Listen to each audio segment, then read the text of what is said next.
We're the moms who ask the questions, digging deep, no second guessing. From the school run to the crime scene, truth and chaos, we're the dream team. Bad Kids Club, yeah, we ride or die. Sad eyes sharp and our standards high, brought together by FKR. Now we're taking truth real far, and we're just getting started. Talk time with Amy, Boston, and Kelly, spilling facts that hit your belly. Partners in crime, fueled by conviction. Moms on a mission with sharp intuition. Talk time, we're calling out lies with caffeine, chaos, and side-eyed vibes. It's raw, it's real, it's how we vent. Leaning close, let the reckoning commence. This is Talk Time with Amy, Boston, and Kelly, where the tea is hot and the truth cuts.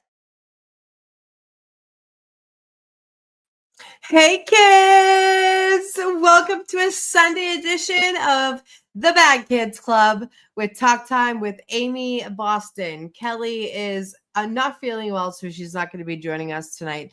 But we are here to go over all the Adelson things because I'm not sure that everybody's caught up. I know that everyone does their recaps and they do this and they do that, but we're our channel and we're going to do what we want. Hey, Corruption.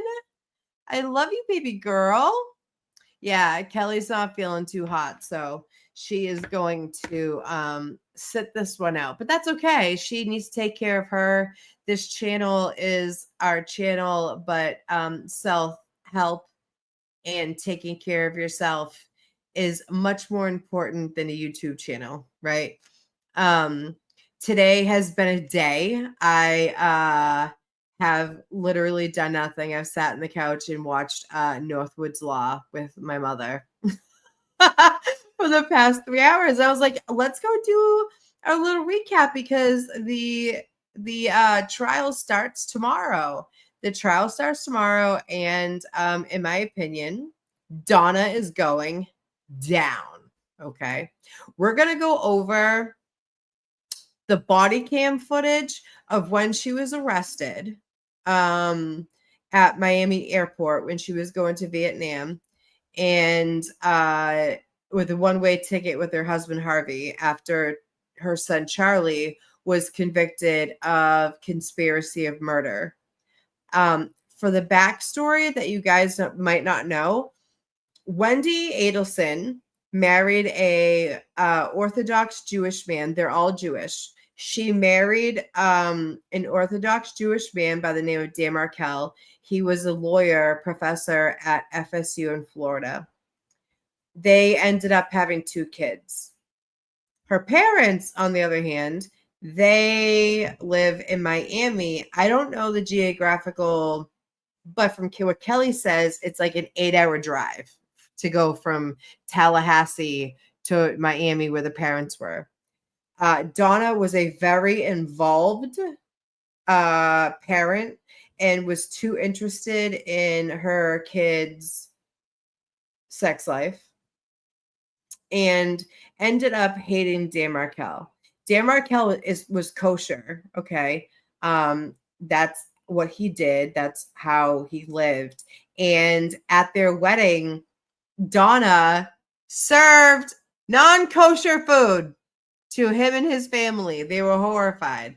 It started off ugly. It ended up ugly. Hey, Anthony. It's good to see you, baby. Thank you for being here. And so it was a mess from the beginning. Wendy said they had a bad relationship and she wanted a divorce. Now, the divorce, they're both lawyers. It was very contentious, very litigious. Dan Markel was a present father in their life, and he wanted to see his kids all the time because that's what he's entitled to. And they fought to have Wendy move to Miami to be closer to her mother and father and brother that lived down there. And Dan was even offered millions of dollars to allow that to happen, and he denied it.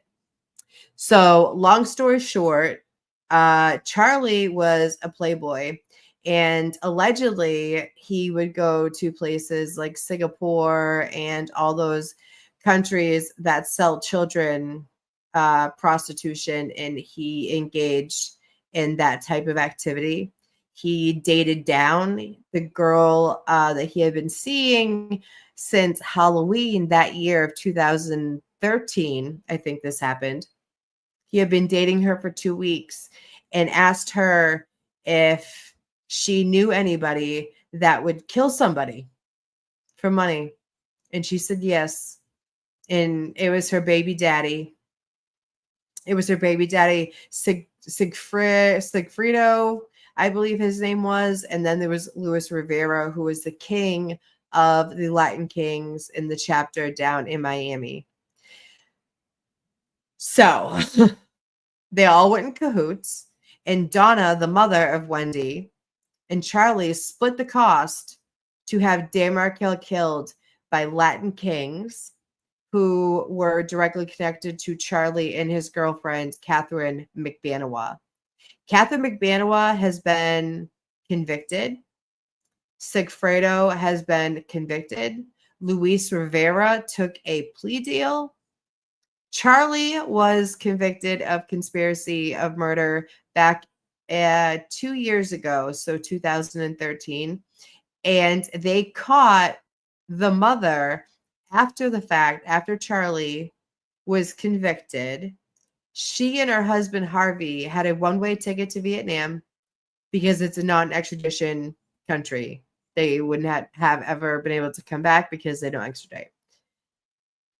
These people looked this stuff up on the internet. They looked it up on the internet to see where can we go so that they can't get us. But she was caught at the airport. And I'm actually going to show the video of her being arrested at the airport. And then we're going to get into a call between Charlie and his mother, which is fucking mind-blowing, kids. It is mind-blowing. And actually, while I'm at this, if everybody could like and subscribe, make sure you're subscribed, because YouTube sometimes kicks people off and they're unsubscribed. You know, I have super chats and all that kind of stuff. I don't expect you to give me anything. If you are so inclined to do so, you know, you can, but I'm not about that life. I have a career and I can like take care of myself. But if you are, those are open. We have memberships. Become a member. We have member lives. So, yeah, let's get into this. I'm going to show the body cam video of Donna Adelson being detained at the Miami airport. And I'm going to do this. Hold on. There we go. All right, kids. I may stop it and have some commentary just for copyright. Now to the murder of Dan Markel. Newly released body cam video shows the moment Donna Adelson was arrested in the Miami airport in November. Now, she and her husband were trying to board a flight to Vietnam. Hi, how are you? You have an ID? Oh, okay, nice to meet you. Yeah. You're under arrest. No, I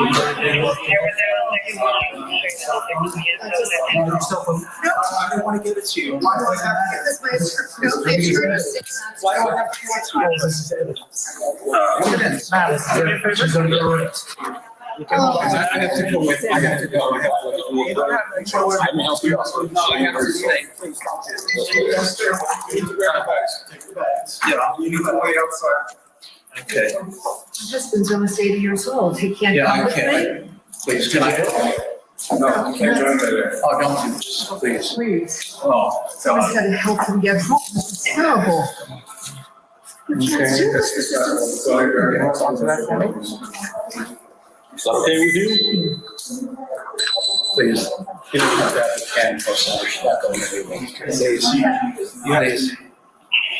Do you have anything in your pocket? No.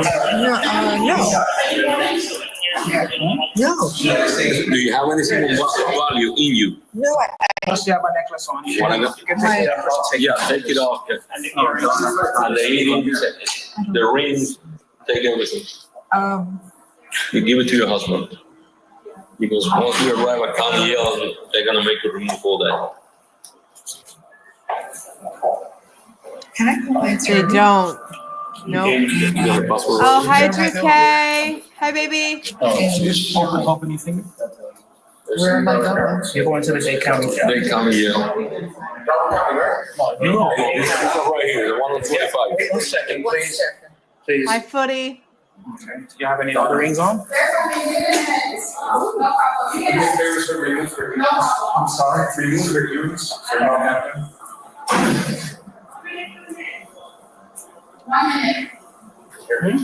You take it right to this. Yeah, we'll go back out and just.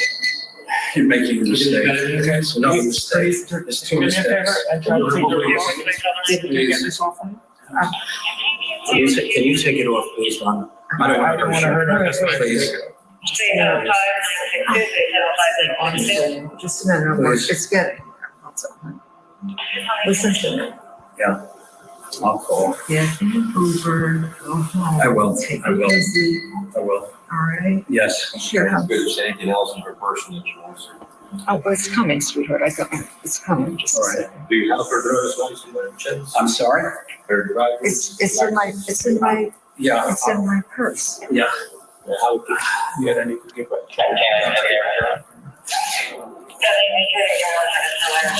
Sure. It's Do you need her almost there. passport? Or can I give it to the hospital? The hospital can give it. What's wrong? Where is it? It's in the blue and white, it's in the blue and white, I'm gonna get her driver's license. Yeah. And the license, the address on your license is correct? yes. She needs all her. Once she goes to the jail, She's a soccer mom. yes, they work. If I take them here, what will happen is when you go there, they toss them out. So when you go to there, you will meet the nurse and the doctor, and then they'll work in conjunction with the hospital to get you whatever you need. Yeah, but I don't have a list with me, I know what I Yes. I have a,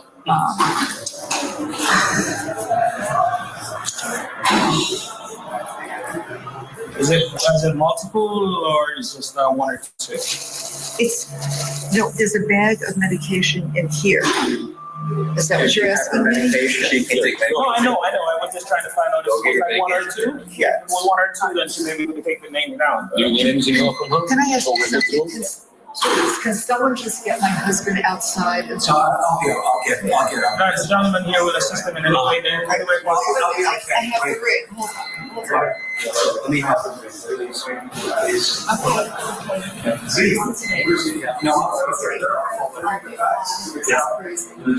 Okay. All right, so no, so we don't have the meds, honey, they're all in here. Give me 1 moment, please, hold on. 1 moment. Wow, Adelson was taken into custody only a week after her son Charlie was convicted of hiring hitmen to kill his former brother-in-law, Dan Markel. Donna faces the same charges as her son, first-degree murder and solicitation of murder. Dan Markel, a law professor at Florida State University, was gunned down while pulling into his garage. Now, at the time of his death, he was in a bitter custody battle with his ex-wife, Wendy Adelson, Donna's daughter. And Donna is, as I said, her daughter and Charlie's sister as well. I'm going to stop it right here. So let's just say, hey, Detective, me Clark, good to see you, baby. Wendy has immunity through all. So there's been Luis, there's been Sigfredo, there's been Catherine McBanoa, there's been Charlie, and Donna is the last, the current one getting put on trial for the conspiracy murder of Dan Markel. This man was shot in the face. Okay. It wasn't like a drive-by shooting, shot him in the, he was shot in the face. Okay. And I just like to add, I don't know if it's going to say it, but this always has really bothered me. Wendy Adelson drove past her old street because the house that they lived in as a couple, she moved out and got an apartment. Okay. After this happened, she drove past the street to see what was going on and then headed to a liquor store to buy Bullet bourbon. Look it up. It's a real bourbon. And she went to get a bottle of Bullet bourbon. And in my mind, it was to celebrate. It was to fucking celebrate that she had her boys. And you know what, too? For the rest of her life, she's going to have to know that her boys are going to need to know, like, was my mother involved? I truly believe after Donna is convicted, because I truly believe that they have enough on her, that she is going to jail as well. Harvey is a non-indicted co-conspirator as well. So there might be 2 more of this coming. And Donna was just the first one. So I'm sorry, guys. I'm going to continue with this. Just a few more minutes. Well, all right. Still with us to discuss criminal defense and civil attorney Jesse Lal and criminal defense attorney Eklund Mercy. And Jesse, I'll start with you. Got to get your reaction to the video. What jumps out at me is, I mean, it's that moment, you know, she's pretty calm, very worried about her husband, Harvey. But it's that moment you realize your life really is about to change. Start realizing that things are being taken from you, your phone, which just about everyone is their lifeline, her medications. I mean, things are going to change and get very serious. I've spoken to clients who've been arrested, and there are many descriptions. You feel like your life is wiped out. You feel like you're floating aimlessly. You feel like you have no control over anything. Everything that you ever assumed in your life that you had control, that you can predict, that you have access to, is all wiped out. It's gone from you. And suddenly someone has got you in handcuffs and is carting you away. It's like literally going to take you from one planet and put you in another. And it's a very, very unsettling event for any individual. And for Donna Adelson, in that particular situation, with the wealth and privilege that she's accustomed to, and now suddenly being put in a completely different position that she's never been in, that it must be extremely uncomfortable for her. Like, not for nothing, kids. Like, I'm not jail material. Like, not at all. That's why I don't have a criminal record. I am not jail material. And I'm going to go out on a limb here and say that Miss Donna Adelson is not jail material either. From what I know, she has been complaining about her cell, her bed being uncomfortable. She has no access to makeup. She has no, like, boo fucking who? Boo fucking who? You conspired to have your son-in-law murdered so that you could have your daughter that you control and her 2 sons come live in Miami. That's what happened. I don't care if you're not jail material. You deserve to be in jail, in my opinion. I don't know. What do you guys think? Yeah, you can tell there's a discomfort, but I also think, Eklund, there was a sense of inevitability with her. She certainly didn't seem to be panicking. She seemed to be very worried about Harvey. As I said, she had to know it was coming. The whole point she was at the airport was she was trying to get away from this happening. And the only reason that the cops were at the airport was because she was having jail phone conversations that obviously the authorities were listening to, talking about possibly running away. We're getting to that. Yeah, I think she really overestimated her wealth. I think that if she was going to try to escape, the moment her son was indicted was her time to go to Vietnam. I think that her trying to support her son in the conviction, like, how much privilege do you have? Like, to support your son, like, it's immediately after the conviction, you take yourself to Vietnam. But she stayed for a week and got her life together before, like, for a trip. She was ready for like a vacation. I think that she overestimated her wealth. I think she underestimated the prosecution, meaning that she thought because of how long it took to indict, that she wouldn't get caught, and she did. Yeah, I agree. You're right. The time, I think, certainly gave her this sense of calm. But I can tell you what, Jesse, watching the trial of her son, Charlie, the one thing I came away with was, God, where's Donna? Donna needed to be a co-conspirator in that trial. I mean, her That's name right. came up as much or more than Charlie's. I absolutely agree with you. Throughout the trial, remember those fancy charts that the prosecutor had up there, and Donna's name was clearly linked to where was the money coming from and how was all this being funded. And Donna was the ringleader in all of this. When we get to the jail call, you'll see how manipulative she is and how she was the ringleader in this. She ruled everybody. Wendy was her little pet that did everything that she wanted. And Charlie is an ignorant piece of shit who thinks that he's better than everybody and above the law. I guarantee you that. And when he got up on the stage, how many of you guys watched the Charlie Adelson case, like the court case with Judge Everett, who I think Judge Everett is absolutely amazing. Oh, hi, my love. Hi, my love. I love you so much. Indian Ranch is awesome. I want you to have a good time. What does this say? She should have made sure she had the judge on the same boat. Yeah. And look at the whole rash bomb thing. That was fucking weird. Yeah, exactly. And we have seen that time and time again in Massachusetts. If you guys watched my live last night, if you haven't, please go back and watch it. We are going to be covering that trial in Massachusetts. It is fucking mind-blowing. It was mind-blowing. Please go back and watch it. Last night's Bad Kids Stream, please. who was, helping this whole conspiracy go through so that so the killers were paid to do that heinous crime. And for her just to disassociate from that whole trial and then think of the entire appearance, getting a one-way ticket to travel halfway across the world. I mean, talk about trying to run away from the inevitable. This was clearly very bad judgment on the matriarch of the Adelson family. Yeah, exactly. And a one-way ticket to a place that necessarily doesn't have an extradition treaty with the U.S. Surprise, surprise. Eckler Mercy, is there a scenario, because I'm having a hard time envisioning it, where Wendy isn't next? I think Harvey might be in the clear. Didn't hear a lot of his name, but Wendy, she's the one who seemed to benefit from all this. Again, she's another one that I didn't hear.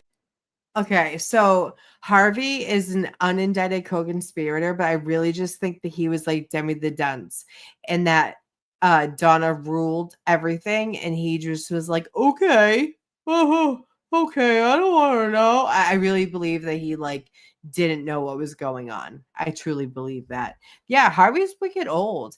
I will tell you what though, he got a glow up since Miss Donna Adelson has been in jail. So what does that tell you? People who glow up, the other person's usually the problem. Yep. Hear a lot about. Is there any scenario where she doesn't end up being charged?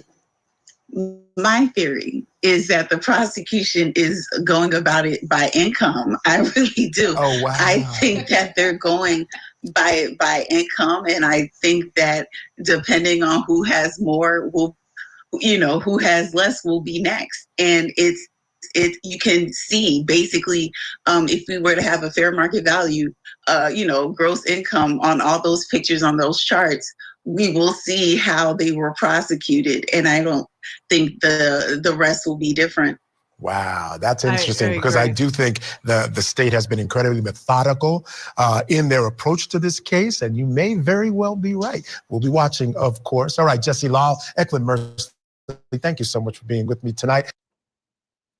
All right, so I have one more. So this is a jail call between Donna, who is being tried tomorrow for a conspiracy of murder of Dan Markel. Let's not forget Dan Markel's name, okay? I don't want him to get lost. This poor man lost his life because of these fucking egregious people, okay? They are fucking egregious. Where's my, What happened to my? There we go. Here I am. He lost his life due to these egregious people who were selfish and wanted the kids down in Miami so that Wendy could get taken care of and the kids. And she's dating multiple men at the same time, like a fucking whore. Listen, I'm single. I'll talk to whoever the fuck I want. But she was lying to the guys that she was talking to. And yeah, absolutely. I agree. I 100% agree. All right, so I'm going to share this one. We're going to go over one of the Charlie Adelson and Donna calls. I will stop. Oh my God, it's my Shari D. Baby girl, I love you. Thank you for being here. Let me just put myself. No, we're not going to use that one. I don't know how to oh, here we go. Here we go, kids. Shari D, I love you. My online girlfriend. I just love you. We're going to go over this and then we can be done unless you guys want to go further in. Select call from an incarcerated individual at the Leon County Jail. This call is not private. It will be recorded and may be monitored. If you believe this should be a private call, fucking please hang up idiots, and follow facility instructions to register this number as a private number. To accept charges and consent to this recorded call, press 1. Thank you for using Securus. You're not single here online, Shari D. I'm your girlfriend. Hey, honey. Yeah, sorry about that. No, last thing I heard was you said, and the chief, and then it just went down. He was supposed to fly. He's the same guy who said he was going to call Dan back when I first got here. Never called him back. But Chief's back.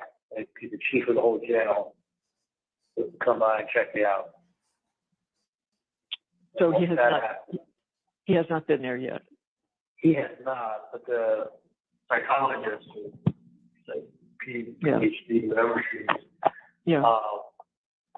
she came by, and I said, listen, I'm fine. I'm getting claustrophobic. Like, absolutely. Sure. Enmeshed. Looking outside of a window, it's just out into the pod, and this is like mirror. You're sitting in like a block.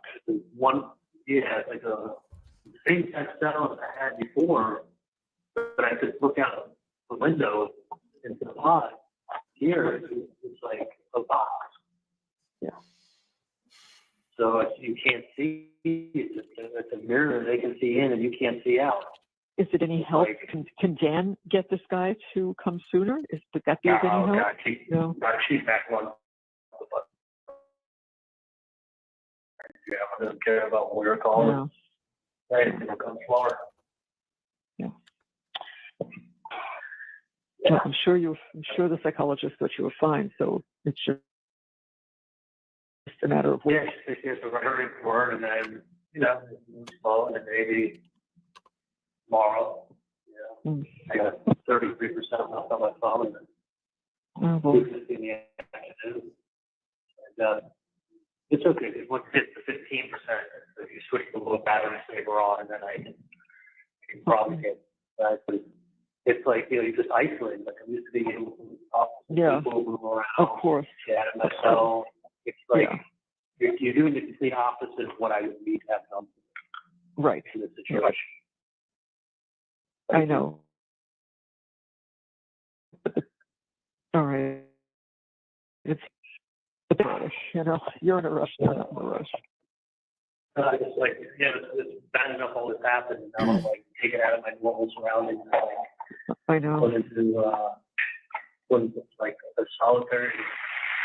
I mean, I get why to do it, but this is like, it's trust me, it's a bed on like a plastic.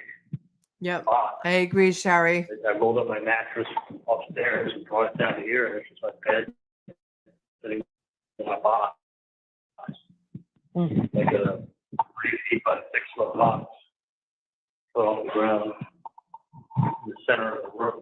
So where I'm used to walking back and forth in the middle of the pod. Now I just like walk up and then around the bed and then back. And it's like And it's the same story with like they'll shut off the phones at 4 and not till 6:30 back on. Is that? Charlie got life in prison with no chance of parole. And I hope Donna is the same. Is that everywhere? Yeah. Hold on. Just checking in. Okay, there's Bree just checking in with me. Okay. I agree, Shari.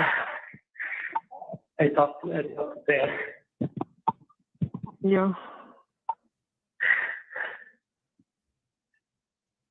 Then.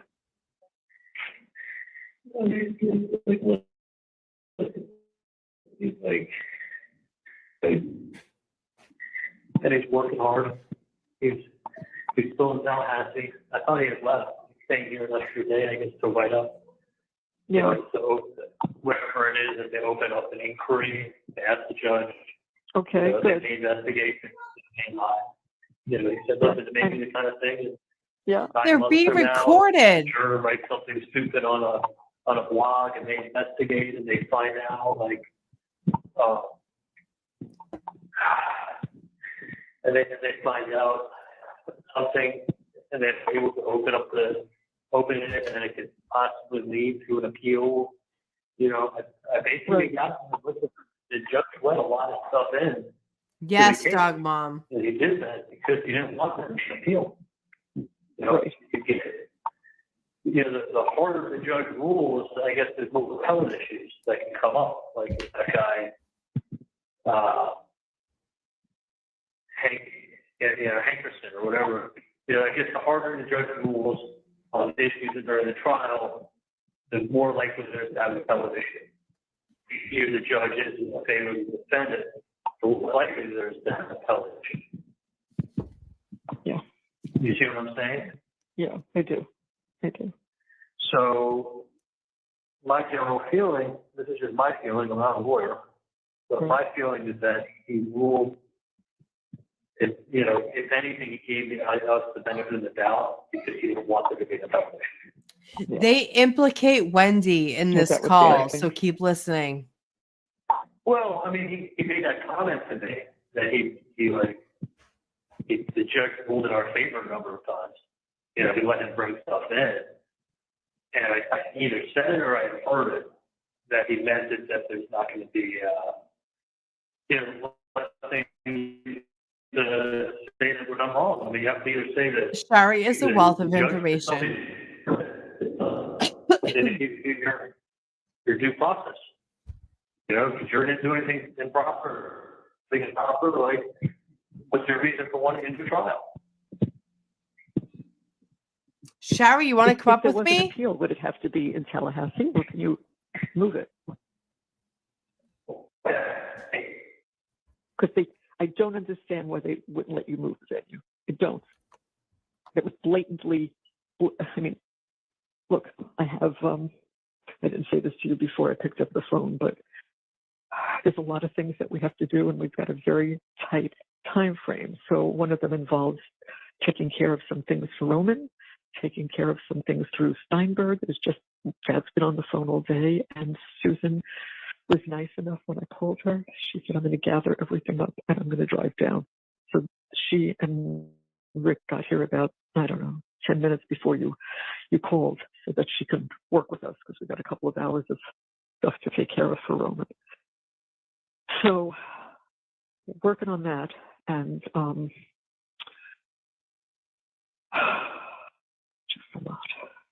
just a lot, but you're going to be okay. You're going to get out of that stupid room. Once you do, you'll start to feel a little bit better. I know that. And when I have something that I do need to tell you, I'll speak to Dan. Okay? So then I'll let you know what time to call him. Can you hear me, Charlie? Shit. You can't hear me again, right? Charlie, can you hear me? Can you hear me?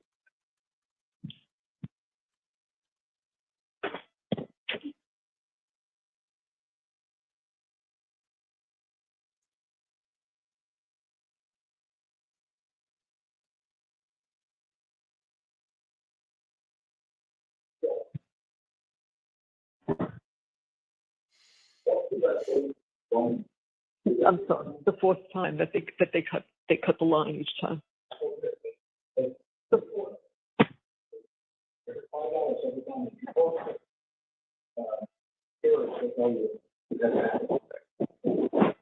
You have to pay for every minute, but they keep charging every time you reconnect. They say that doesn't happen. Listen,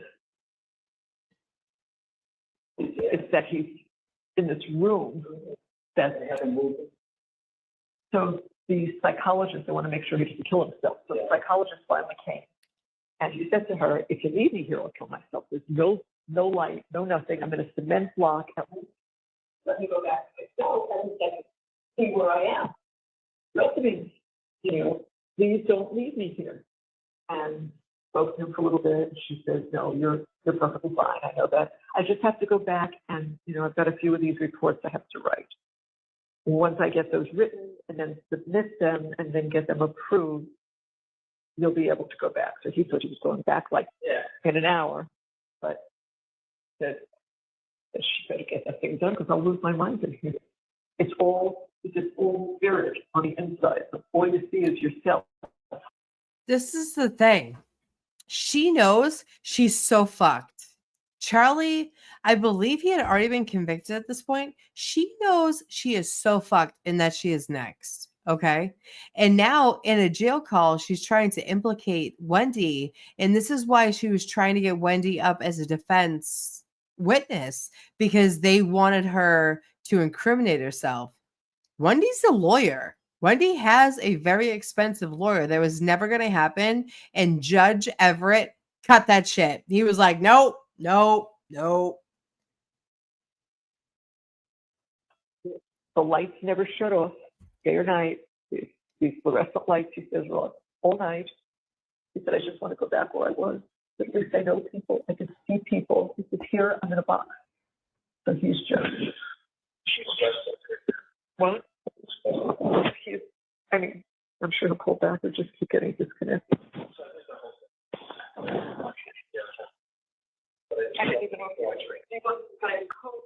I ordered nothing. So I can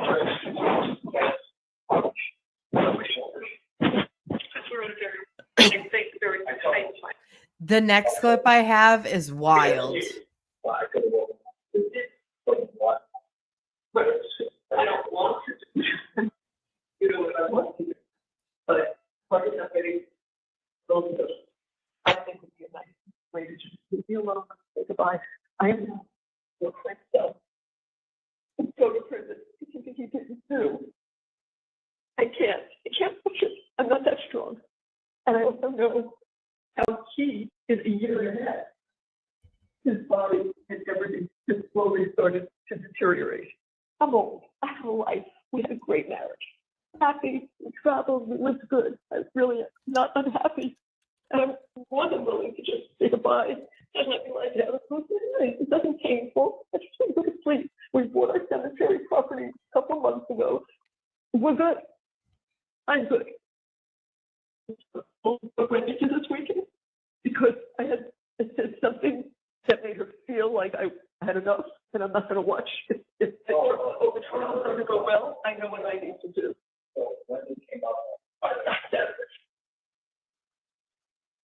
Now, you know something was wrong because we lived here 9 years. Yeah. She's never once just come over and said, I need to come to I'm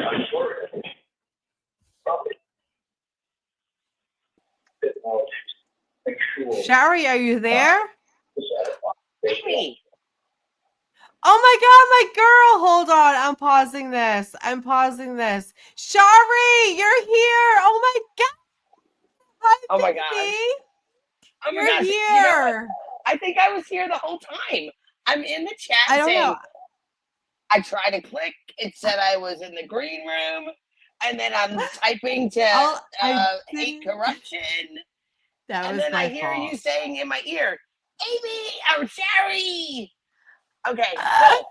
I am so happy you're here, my love. You are like one of my precious people that I absolutely adore. And you know so much about this case. And I want to like Pick your brain. Girl, what do you think? What do you think? What's happening? Get I want all the stuff. I want all the things in your brain, girl. Okay, do I think that Wendy flat out said, this is what you need to do? Like, do I think that Wendy said that to her mother or her brother? No. Same. But do I think that, okay, wait, all right, hold on. We need to remember the reason why, or the way that Wendy and Dan met. Yeah. Was because of Donna.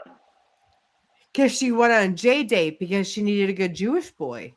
Right. So J date. Right. Jewish date. So now, have I ever seen Dan's profile from J date? No. But listen, I mean, I'm Jewish. So you basically have kind of like, I was going to say 3 levels of being Jewish. I guess there could be 4 levels. Like, well, there's like secular, there's Orthodox, there's Hasidic. Okay, so typically Orthodox and Hasidic is the same. Yeah. Okay, but there's like lesser degrees of it, right? All right. So wait. All right. So typically you have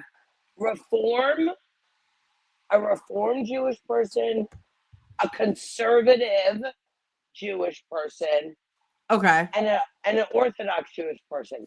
Now, I will say, I mean, shit, you know, in this century we're living, like 20 years ago, you know, like other acronyms, it's like LGBT. Well, nowadays you have LGBTQRS and like all these letters. So where you're saying like your understanding of different levels of how like people's faith in the Jewish religion, sure, that might be absolutely how people talk about it, and I just don't know about it. Like my whole life, you had Reform. Now, can I ask you something? Are you secular? Yes. Like, are you a I've never even heard that. What is secular? I've never even heard that, Amy. So I have a sister-in-law who's Jewish, and I'm Irish Catholic. Obviously, my brother is too. And she doesn't practice. Like, she identifies as Jewish. Okay. But she doesn't like go to temple and like do the things. And then there's like the Jewish people who I think that I would consider the conservative that go to temple every Sunday and worship and do all of that, right? And then there's the Hasidic who are extra, right? Yeah. I mean, Full disclosure, I went to a high school in Massachusetts that it was mostly Jewish, and there was a lot of Hasidic Jewish people, and they were either secular where they identified as a Jewish person but didn't actually practice, and then there was like the Hasidics that like walked everywhere. The woman walked behind the man. It was like the whole thing, right? So there's different kinds. And I think that Donna and them were secular, where they identified as Jewish and they wanted her to have a Jewish husband. But when she found Dan Markel, he was conservative, like you said, and he ate kosher. All right. So I'm going to say that Dan Markel, all right, the way that I grew up, my family was a conservative Jewish family. Okay. Now, you also have to look at time frames. So the year that my mom was born, and my mom is still alive, women were looked at, or girls were looked at the way that to this day Orthodox females are looked at. So, right. I mean, it's really kind of intricate. Okay, so I have never heard the term secular ever. Today is the first day that I've ever heard that. So Okay. I'm gonna guess. All right. So the way that I grew up, there was 3 levels. That's it. Reform is like, whatever. You're Jewish, whatever. Okay. Conservative. Now, like, I had a bat mitzvah, like, so I had to study and I had to do the whole thing. We go Yeah. to synagogue on Saturdays, Okay. but we also would have Sunday school. So I did go to Sunday school and I did go on Wednesday. So I had to go So you Wednesdays you and were a conservative Jewish person, yes, but like Dan then, Markel. well, Did you eat Dan kosher? Markel was a Dan Markel was probably in between conservative and orthodox, Okay. closer to orthodox because he kept a kosher household. So Right. kosher household means Friday night at sundown, Yeah. you don't use any electronics until Oh wow. Saturday at sundown, which is Wow. why where you made the comment that they would walk everywhere. Well, So, I was considering the Hasidic. so Hasidic and Orthodox, Are different. no, it's basically the same. Like if you were Oh. to say a Hasidic Jew or an Orthodox Jew, like they believe or they not believe. They lead their lives very similar. I would say that the Hasidic might be like a step or two above, but if you're Orthodox, Mhm. you don't from Friday night to Saturday night, you don't drive. I mean, if you look Okay. at like if you were to buy a refrigerator nowadays, Yep. which I just had to buy one, so I noticed it. Like one of the option or the features on refrigerators now, it says it has the Sabbath option. And that's Really? yes, and that's because Wow. all right, so like for you, Amy, in Catholicism, Yes. Sunday is your day of rest, correct? You go to Right. And we church, walked to church. right? So for Yes. Judaism, our day of rest, it actually starts Friday night when the sun Okay. goes down, and then it Mhm. ends Saturday night when the sun goes down. Okay. Now, so we're talking like refrigerator gets turned off, like no electricity. Now that's not how I Wow. grew up. I didn't grow up like that. But that's also So why you see so can I them ask you walking. how did you grow up in Judaism? Okay, so my dad was probably 50 times more religious than me and my mom, but it was also, oh gosh, that's such a long story. My dad was religious. My dad Okay. was also a, Mine too, and, boo. Mine too.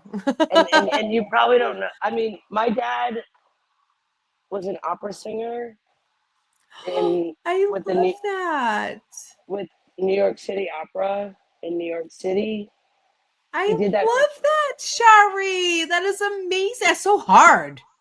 well. So That's a the reason why I'm saying that is because if you're an opera singer, if you're not a soloist, if you're not like the big star, like yeah. Pavarotti or you, in New York City, it's a union job. So regardless if you are with the opera company for 1 year, 10 years, 20 years, you make the same amount of money.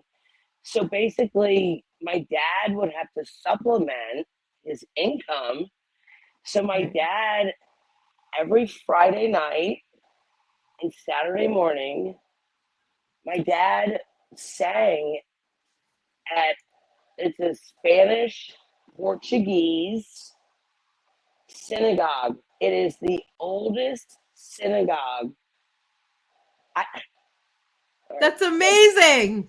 Like Puff Puff, I want to say it's the oldest synagogue in the world. Okay. But Puff Puff makes me kind of forget some things sometimes. So definitely in the United States, it's the oldest one. It's like from 16 something. So my dad was really religious, but my mom, because the year she was born, the Jewish religion looks at women as inferior. So, Yes. so like my mom's sister didn't get bar mitzvah until she was like 40 something years old.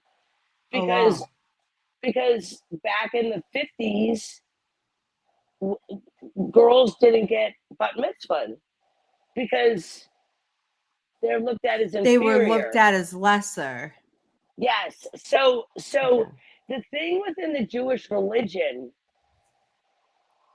so in order for the child to be Jewish, you've got to have two Jewish people having a child. Okay. So that's why it was important for Donna to find a Jewish man Right. for Wendy to have But a he was too child with. Jewish. Well, you know what? Do you know what I mean? Kinda Like in fucks her me up. mind, like I call it secular, just like identifying as a Jewish person, but not actually like doing the things like you're saying that your family is. I think she wanted a good Jewish man for her, but he was too Jewish. All right, how about this? So, like my bat mitzvah, and I definitely wasn't raised like the Adelsons or like stereotypical Jewish families that have fucking thousands, like all this money. So when I had my bat mitzvah, the reception was at my parents' house, which is also not normal because well, the stereotype It is a is lot what of it Jewish. is, babe. It is Right, what it it's is. fine. Right. It's But my fine. cousin, but I have a cousin who would keep kosher. Okay. So we told Jeffrey, Jeffrey, all the food we're serving is not kosher. I mean, my mom, like, it was like fried chicken and macaroni. Like, it was like a southern meal. It was really kind of crazy. So what did I love Jeffrey that. do? Jeffrey brought boxed lunches for himself, his wife, and his kids. Here's the big thing about the Markel's reception. The Markels and the Adelsons split the cost on everything. The day of the wedding. Now, the Markels live in Canada. Here they are traveling to the United States. The day of, they find out. Now, do I know 100% it was Donna? No. Probably I most mean, likely it was. we They can canceled- speculate. They It was canceled all of the kosher food. So all of that it. means anything kosher was eliminated. So basically, think about this. It's like Dan, his parents, his sister, anyone who kept kosher couldn't eat anything. Now, when I say keep kosher, like there was a quote from one of Dan's friends. Like Dan was like, "Oh my God, they've got the meat and the cheese on the same plate together." Yeah. Listen, keeping kosher is hard. You have two dishwashers. You have two dishwashers. You cannot wash plates together. You have. I'm not to interrupt you, but I have a friend that works at a Jewish restaurant, and a rabbi comes in and blesses everything in the morning every single day, and everything is kept separate, and there are different dishwashers, and it is it is completely kosher, and they have someone come and bless their plates every single morning. And It's that's hard. beautiful for people who want that, right?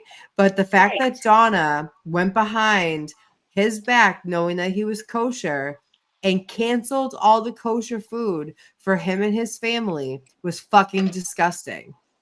Well, and apparently one of Dan's friends, when Dan said meat and cheese on the same plate, like, we don't think anything about that. But the thing Right. is, when you keep kosher, you don't have, so you had the animal, the meat, and then you had Yep. the cheese together. You don't put that together.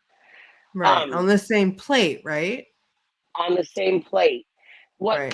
the thing about that cheese, that meat cheese thing, which I just learned about this recently.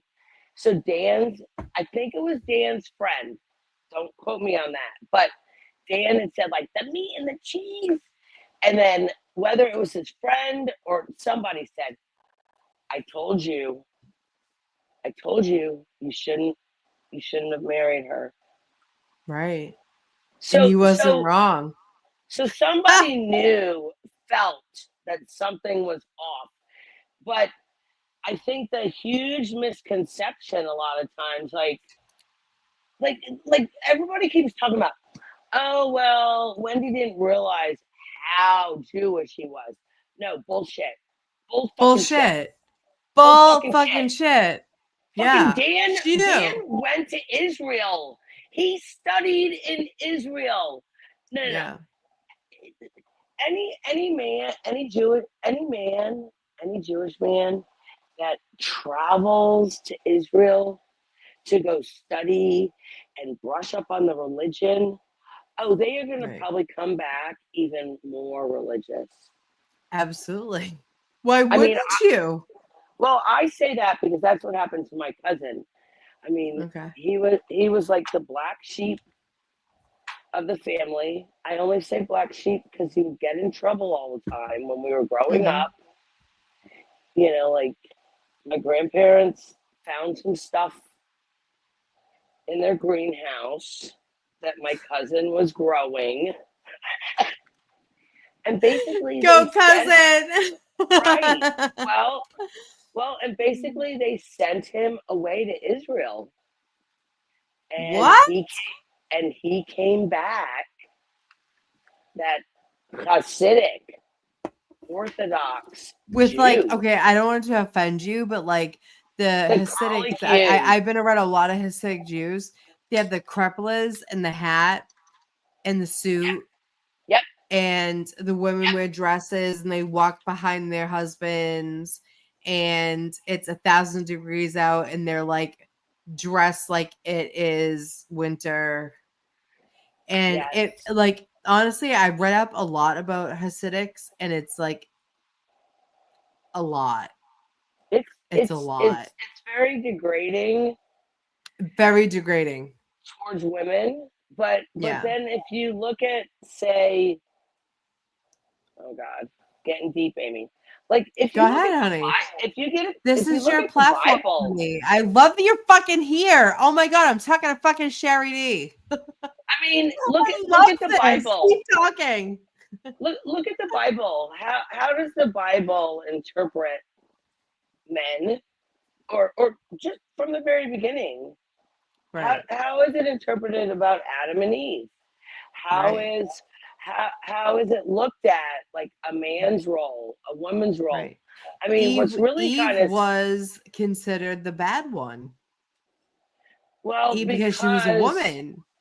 Well, because she. This is so crazy because a friend of mine and I were just talking about this.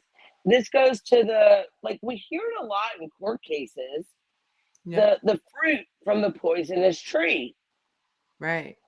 That literally goes back to day one of Adam and Eve. People talk about that in the law. Yes. Right. And that is because you've got the apple on the tree. You have the serpent. You have beautiful Eve, who made Adam let his guard down, you know. So, and I'm like, literally, this is so crazy because a friend of mine was reading what then God said, like, because Eve made Adam let his guard down, God said, women will be inferior. I will make you go through pain at childbirth. Men will be more superior. Yeah. And really, with the Jewish religion, I mean, we have the Old Testament. That's the quote unquote Jewish Bible. We don't call it the Bible. We don't call it the Bible. And then you have the New Testament. But the Old Testament came first. Yes. And then we had the New Testament. Jesus was Jewish. He was a Jewish carpenter. He was a Jewish carpenter. Right. So the difference between the old and the new, we do recognize Jesus, but we do not recognize that Jesus died on the cross for quote unquote our sins. Right. Now, and we don't believe that like he resurrected. Like he's not the Messiah. We don't believe that. We do believe I am a Roman Catholic, and that's what I mean. I went to Catholic school, and I was an altar server, and I know the Bible back and forth. And from what we believe is totally different.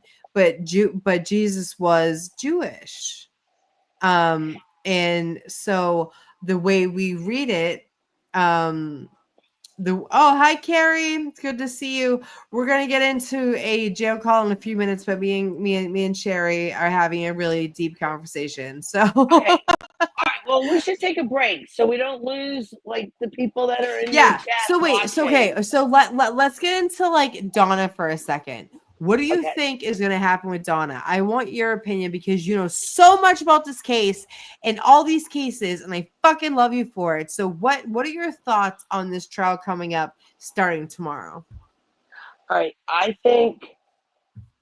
All right, I'm not even sure how many thousands or however many people have been following this case, which it's been a long time coming.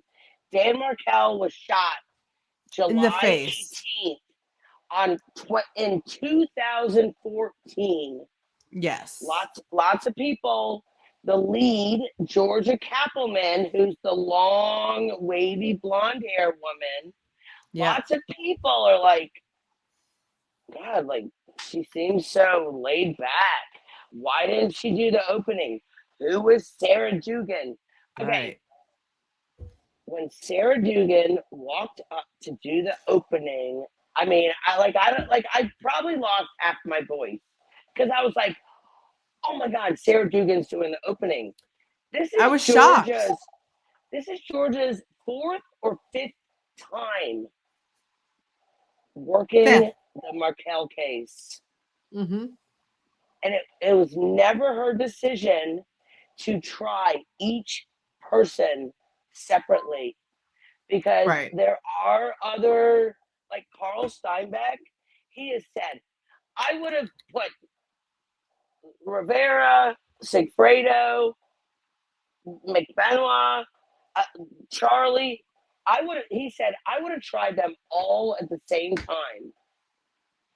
But Jack Campbell, who's the head guy in Florida, it's been his decision. Jack Campbell is also the one who publicly came out to debunk Tim Jensen, who said, like 2 weeks ago, Donna Tim was Jensen's a little sus. I don't know. Well, yeah, I'm not really sure what's going on with him. But he put out that rumor.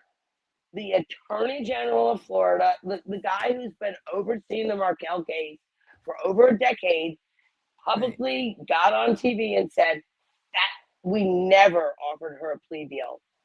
So what do I think is going to happen with Donna? I think Sarah Dugan's opening was fucking amazing.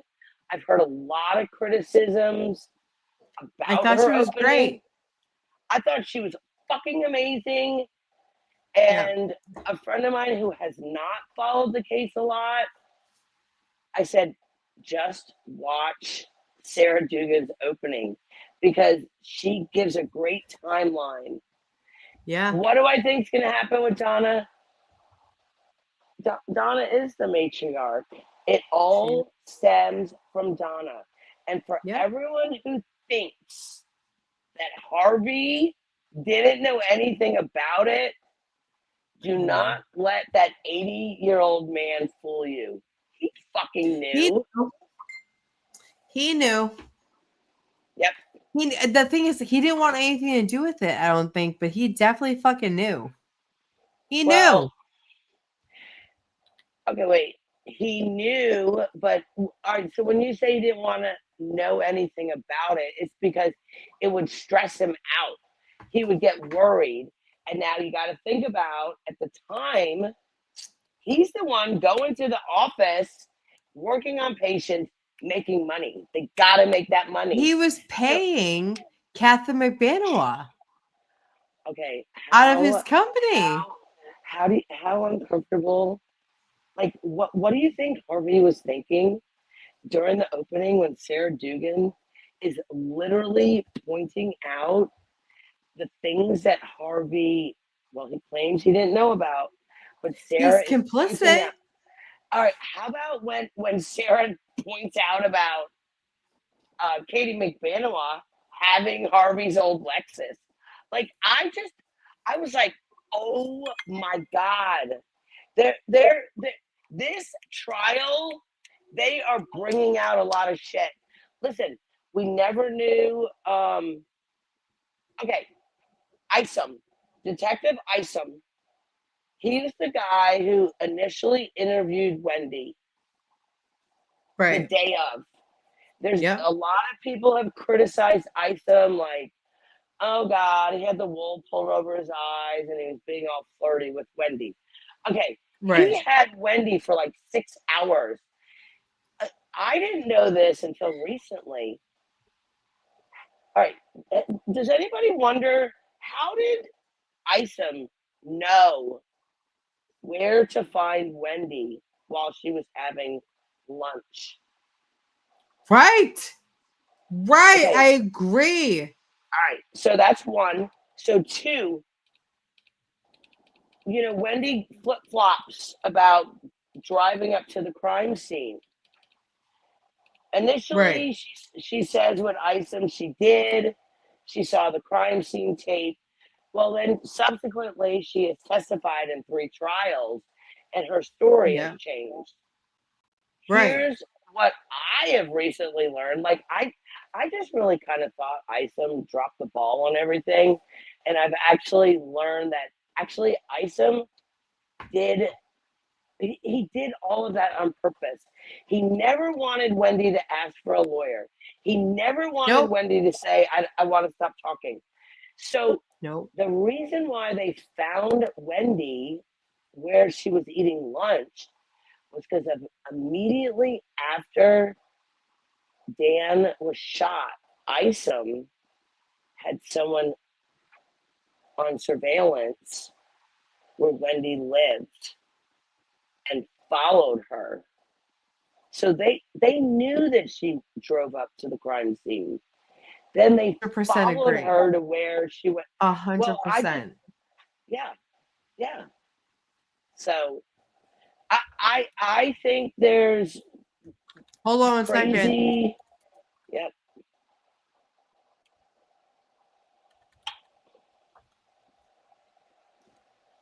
I think there's a lot of circumstantial Sherry, you there? evidence. I'm here. Did I lose you? Are you there? I'm okay, here. perfect. Sorry, my audio went weird.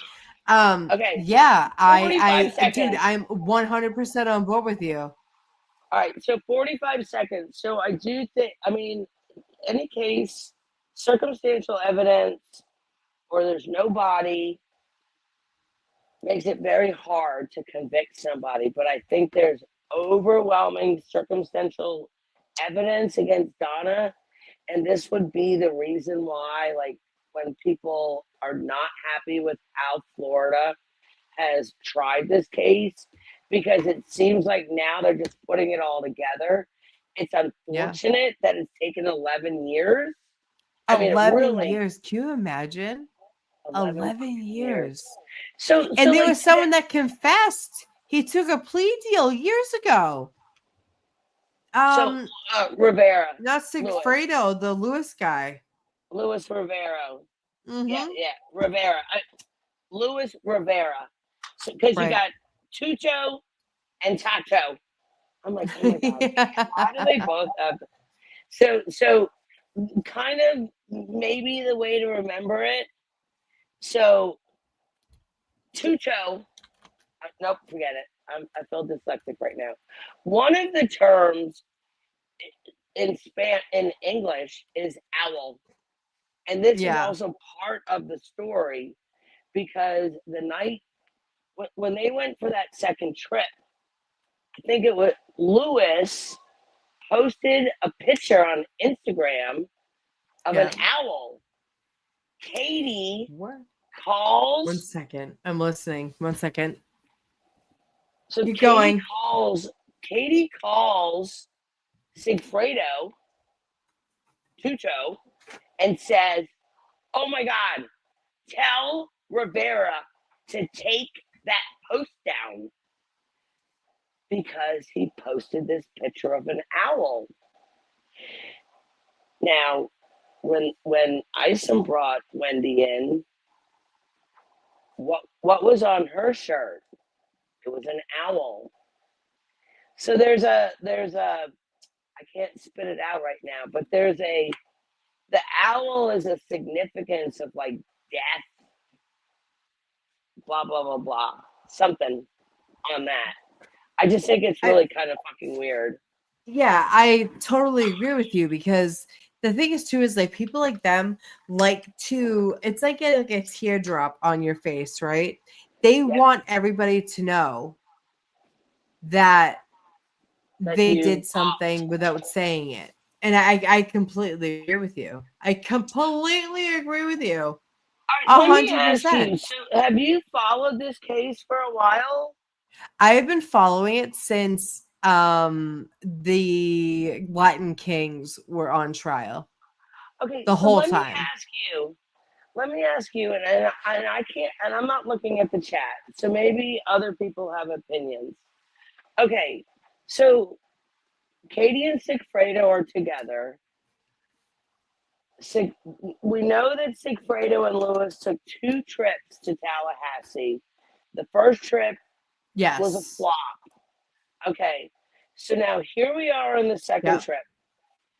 Lewis's testimony, he says he's the driver. He pulls into Dan's driveway.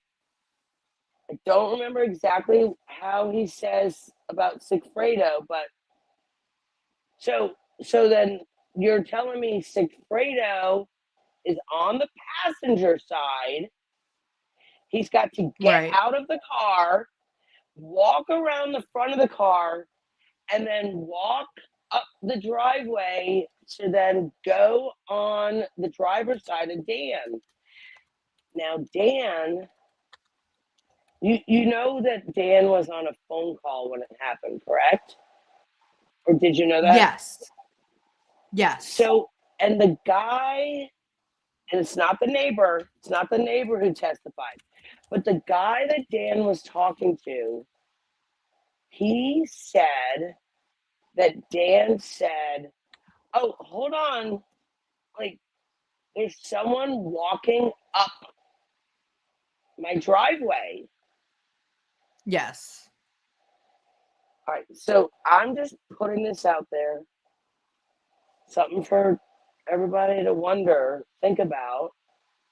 I mean, it doesn't matter. Sigfredo's in jail, Lewis is in jail, but was it Sigfredo who shot Dan? He was. Yes, it was. That's what Sigfredo said. That's what Lewis said. But was it? It was well, wasn't it? Sigfredo did not take the plea deal. It was God, I can't think of his name. Luis Rivera. Yes. Yes. He took the plea deal. Well, right. He ratted on the Latin Kings. Yes, he became a certainly snitch. did. He certainly did. Shrimp, Yep. Jessica, the mother. All right.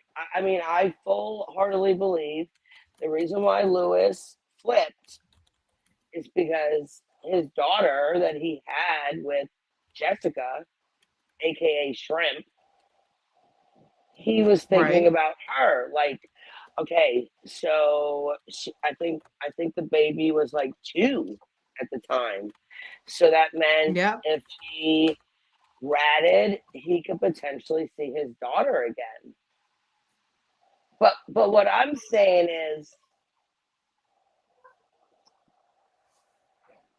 I mean, I'm just not sure. Hold on. Who's Michelle? Okay, all right. She says Jessica is not Shrimp.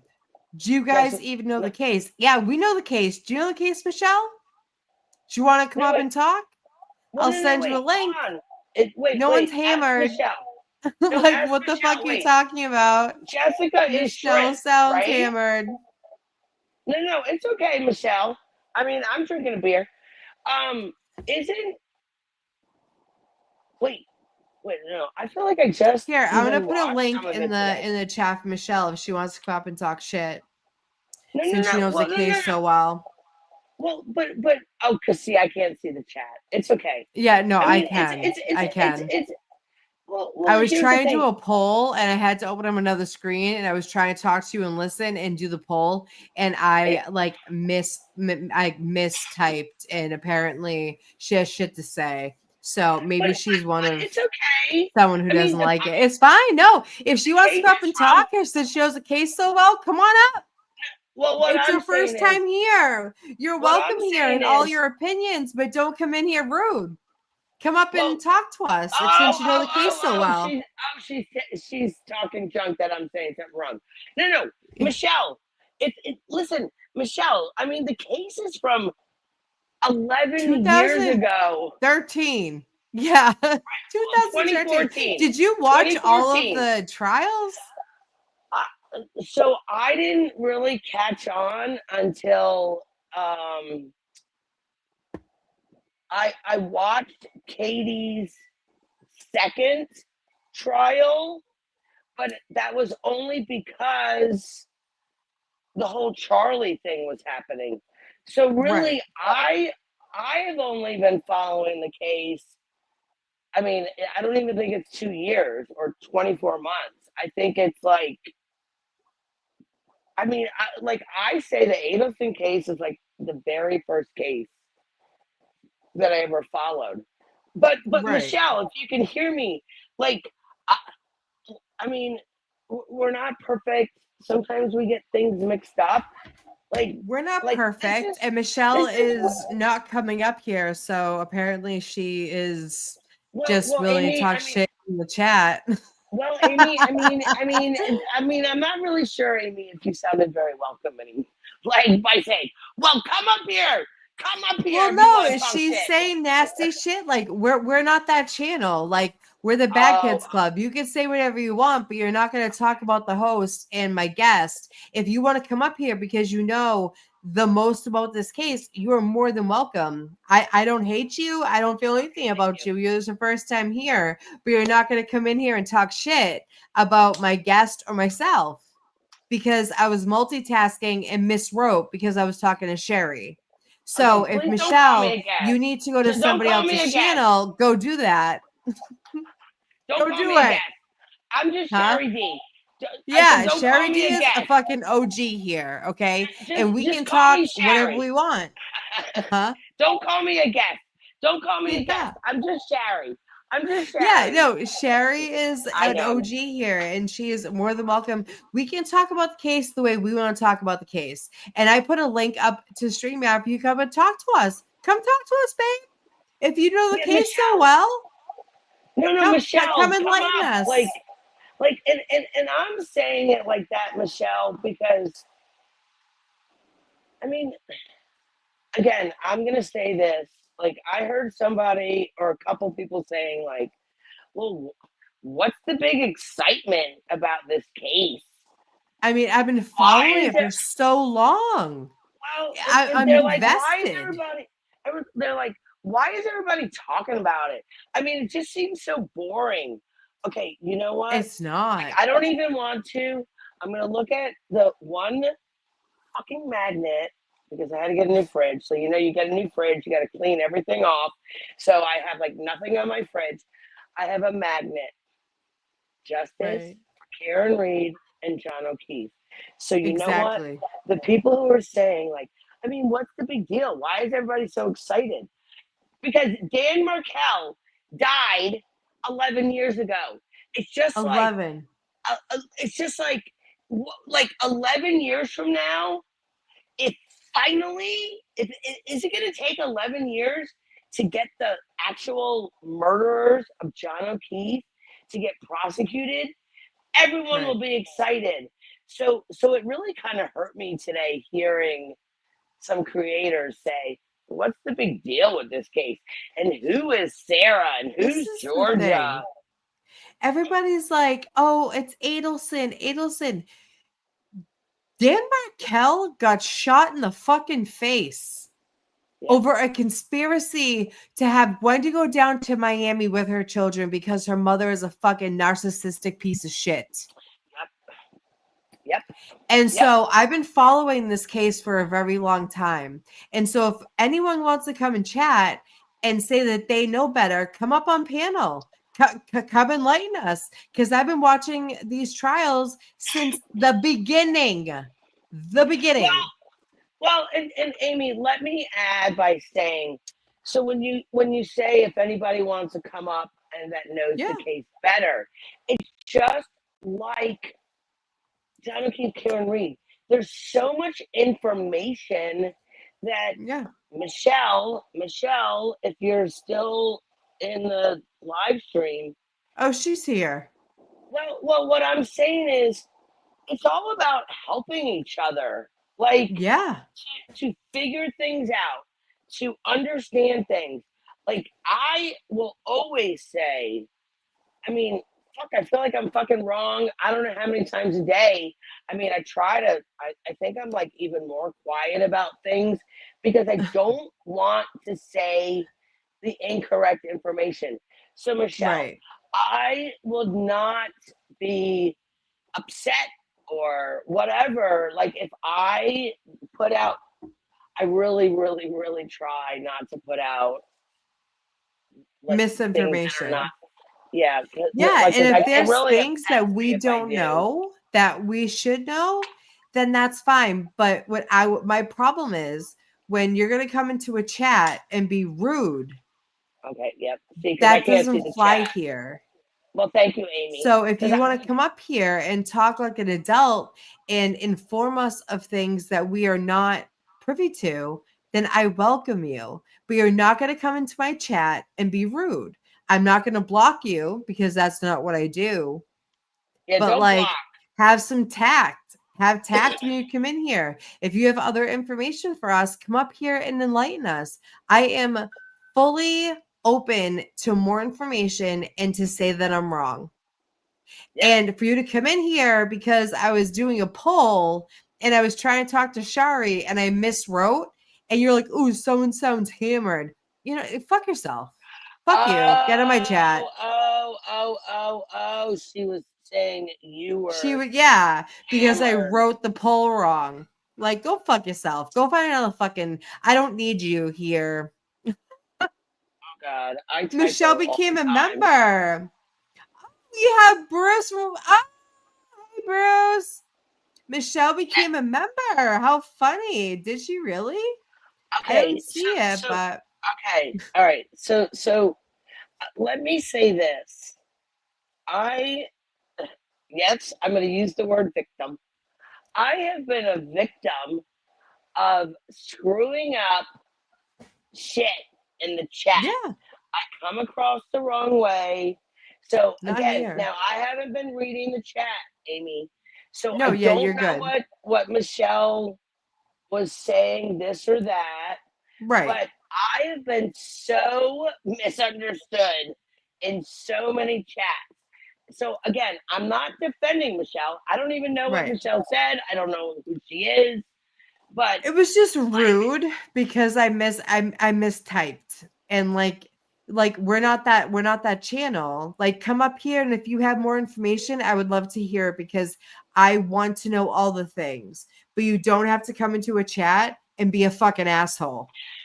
well, yeah, especially since she made the comment like Yeah, like insinuating don't that be an you're asshole. fucked up or Fuck something. off. Like that's like This that's is the not Bad cool. Kids Club. I allow everything. I allow everyone to be whoever they are. Me and Shari's an OD. We have been, she's an OG to my channel, and she is welcome up here anytime she wants. Anyone is welcome to come up here and say their piece about cases because that's what we do. But don't Yeah, come in here and be a fucking dick. well, and you're right, Amy. I mean, we're talking about getting justice for Dan Markel. I mean, Right. Benjamin was 4 years old. Lincoln was 3 years old. Benjamin turned 5. They were babies. 10 days. Babies. So Dan was shot on the 18th, but he didn't Right. actually pass until the 19th. Benjamin's birthday, and he will always hold this his entire life. Benjamin's birthday was 10 days after his father died. That's right. So And Benjamin that's a turned shame. 5 on the 29th of July. And they are now, do the math, 11 years later. So we're talking 16. They're in their teens right now. Yeah, 16, 15. And the huge thing about this case is the alienation that those boys with Dan's family. Yeah. I mean, there is a law which has been enacted in Florida because of Dan Markel's death, which it's a new law which says, which of course hasn't occurred for the Markels because Wendy hasn't been arrested.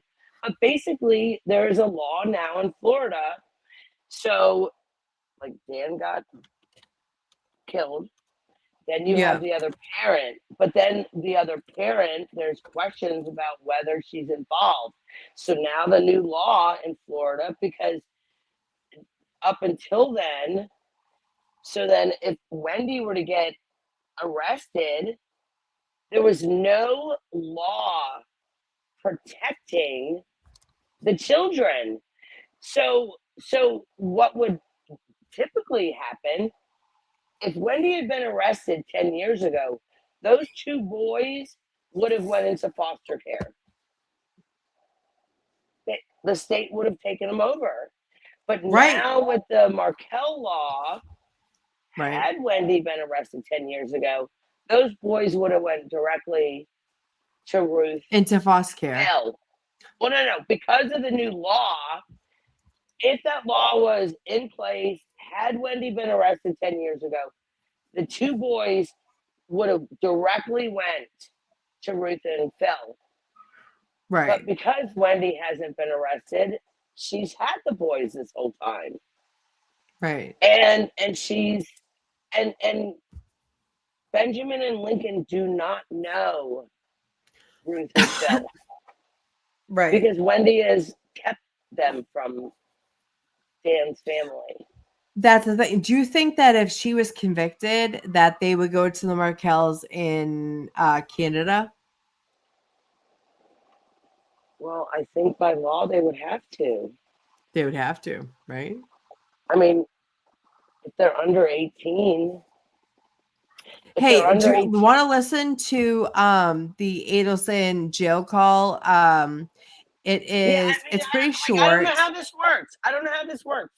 You know, So 'cause I'm I gonna don't see the play chat. something, and then we can talk about it after we listen to it, and we can kind of Okay. we can talk shit in between.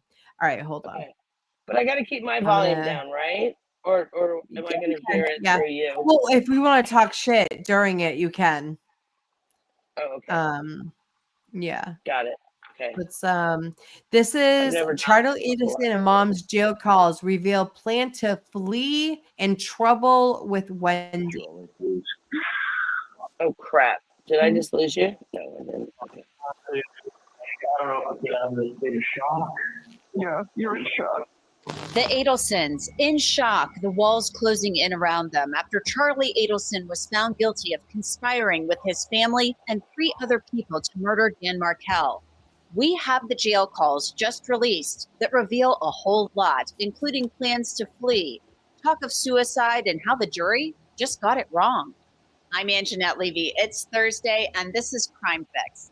We've got the jail calls between Charlie Adelson and his parents, Donna and Harvey Adelson, in the days after the guilty verdict. The Adelsons were freaking out. There's really listen to this. This is from right after the jury found Charlie Adelson guilty for his role in Dan Markel's murder in Tallahassee back in 2014.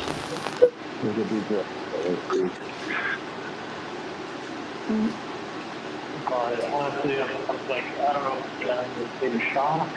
Yeah, you're in shock. We're all in shock. Yeah. All in shock. I had a feeling though, so it's not like, listen, I've been up in Tallahassee for 1.5 years, and I got a taste for how big this case was. I had no idea. Donna and Harvey Adelson and their daughter Wendy Adelson were all named as unindicted co-conspirators during the trial. Listen, these people didn't deliberate. We know what happened. It was decided before they went back, filled out their papers, and came out. That's not deliberation. A couple things. There's not only that they probably ate for an hour. We talked about stuff. Went through this paperwork, filled it out.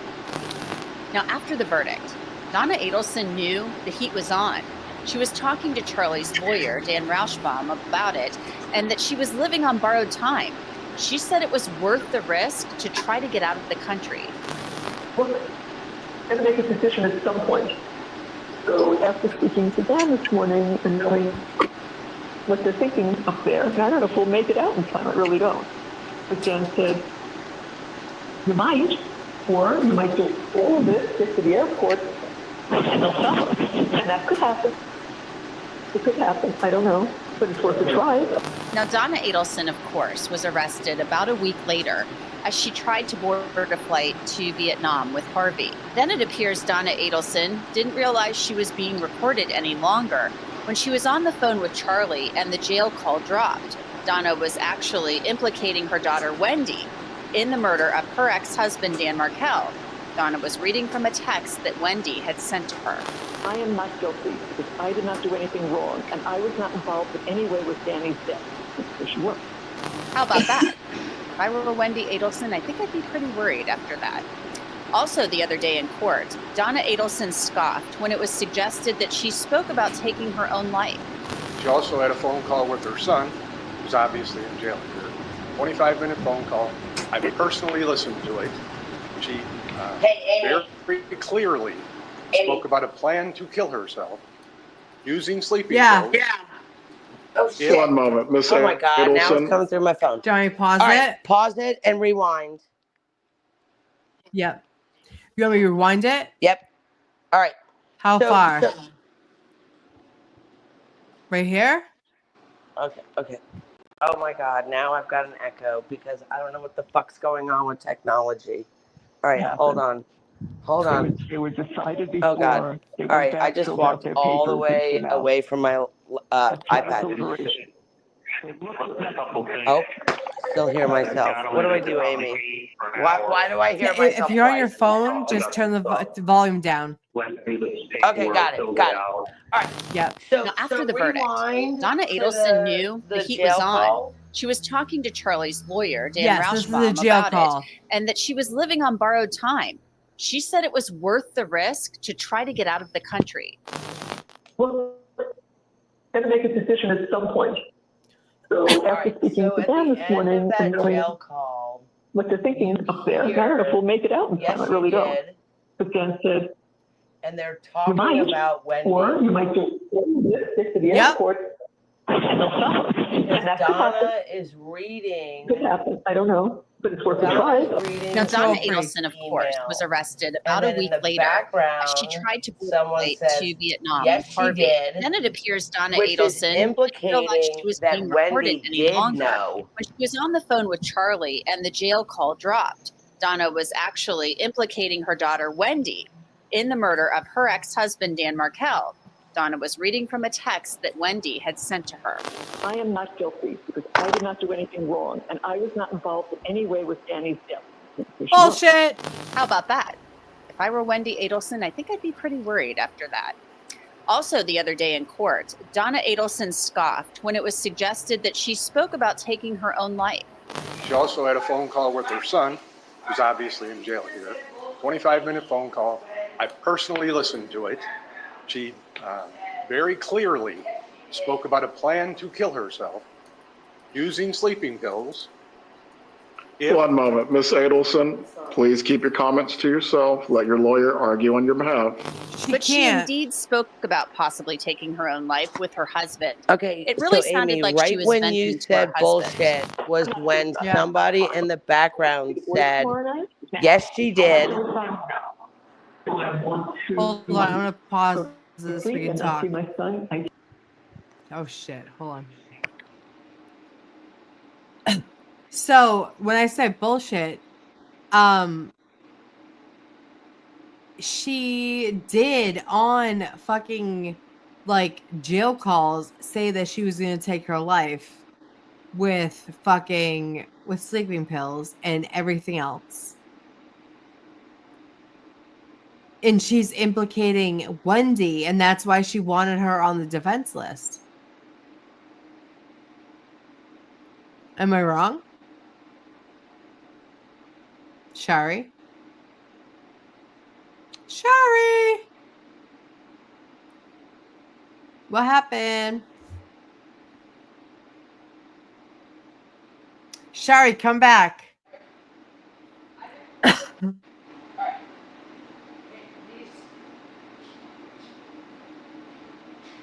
I'm here.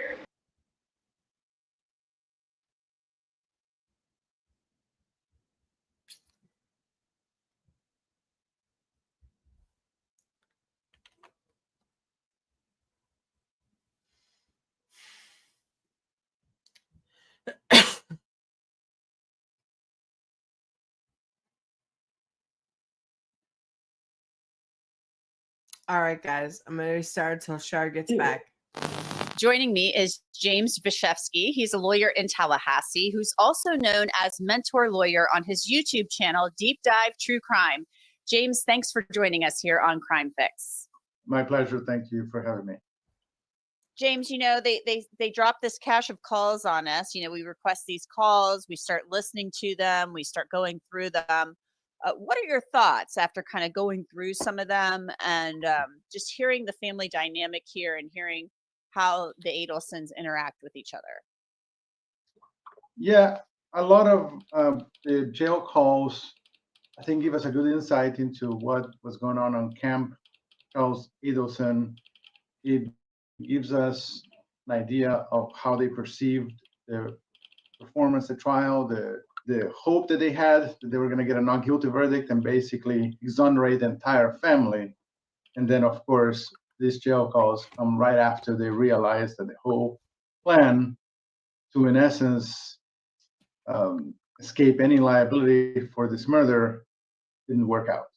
And you hear Charles being extremely dejected, and Donna and Harvey also extremely dejected, a lot of crying, a lot of rationalization for what happened and blaming the system, blaming Tallahassee, blaming the people of Tallahassee, blaming the prosecutors, blaming everything but the strong evidence against Charles.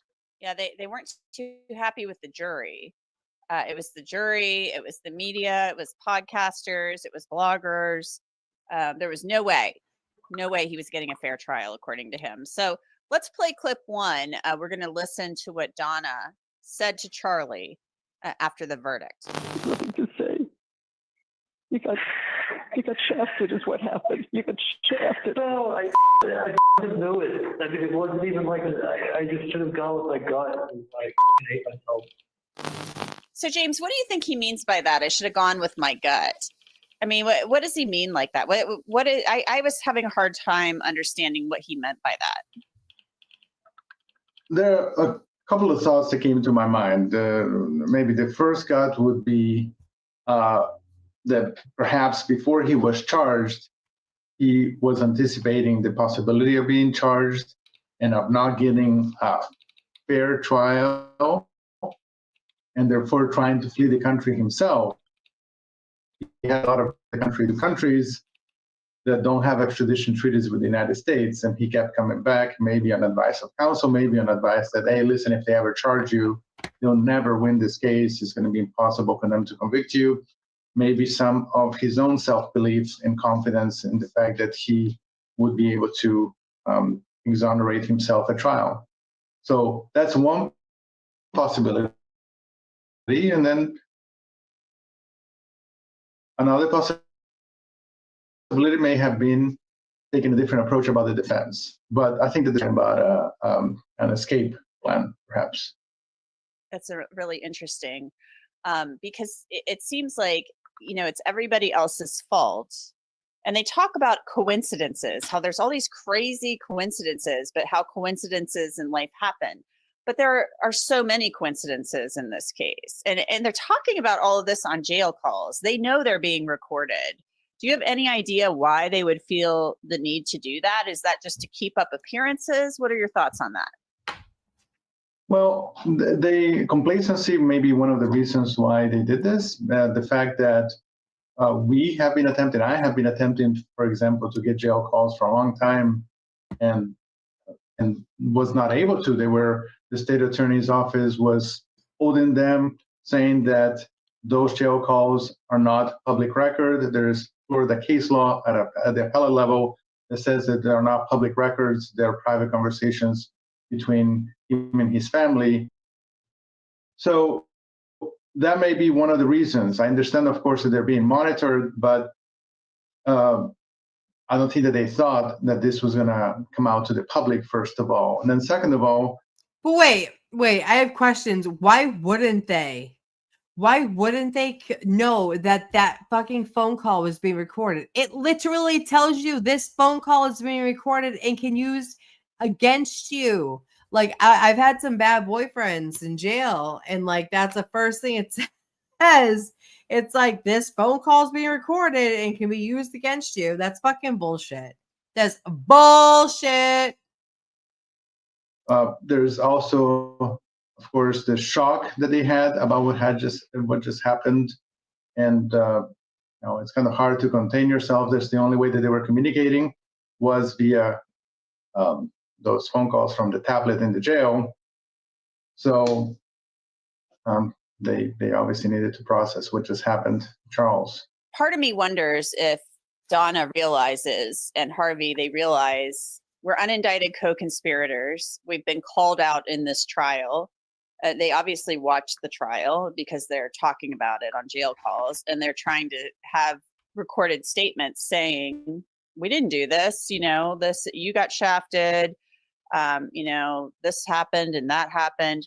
Also, though, these are now evidence in Donna's case. I mean, this is evidence that's cited in a probable cause affidavit for her arrest. Kids! So we have our co-host back. Hey, Kelly, how you feeling, baby?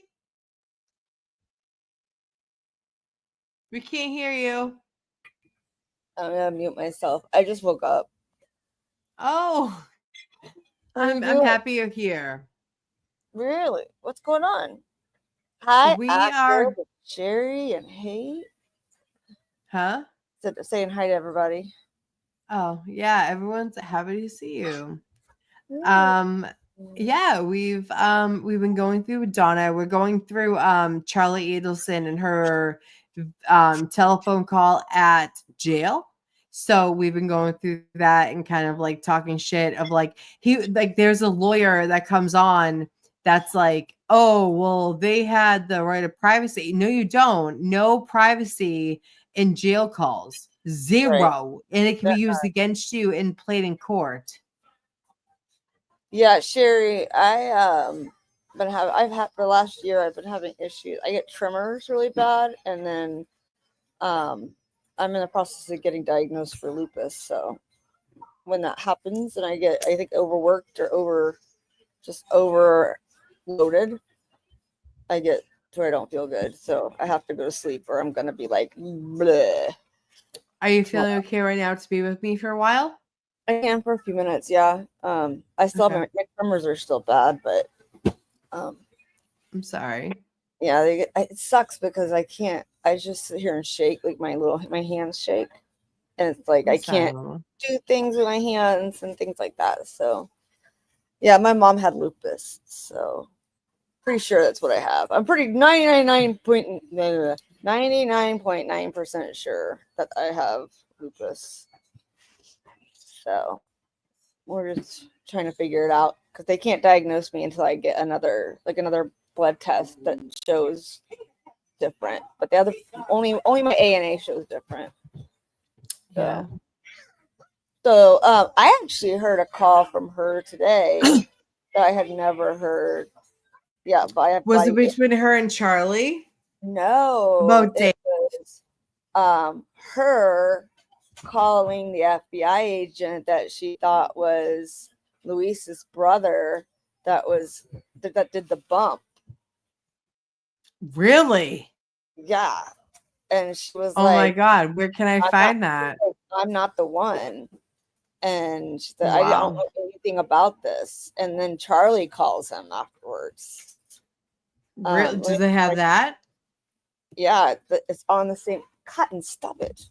It's on the same one. Let me see if I can find it. Adelson.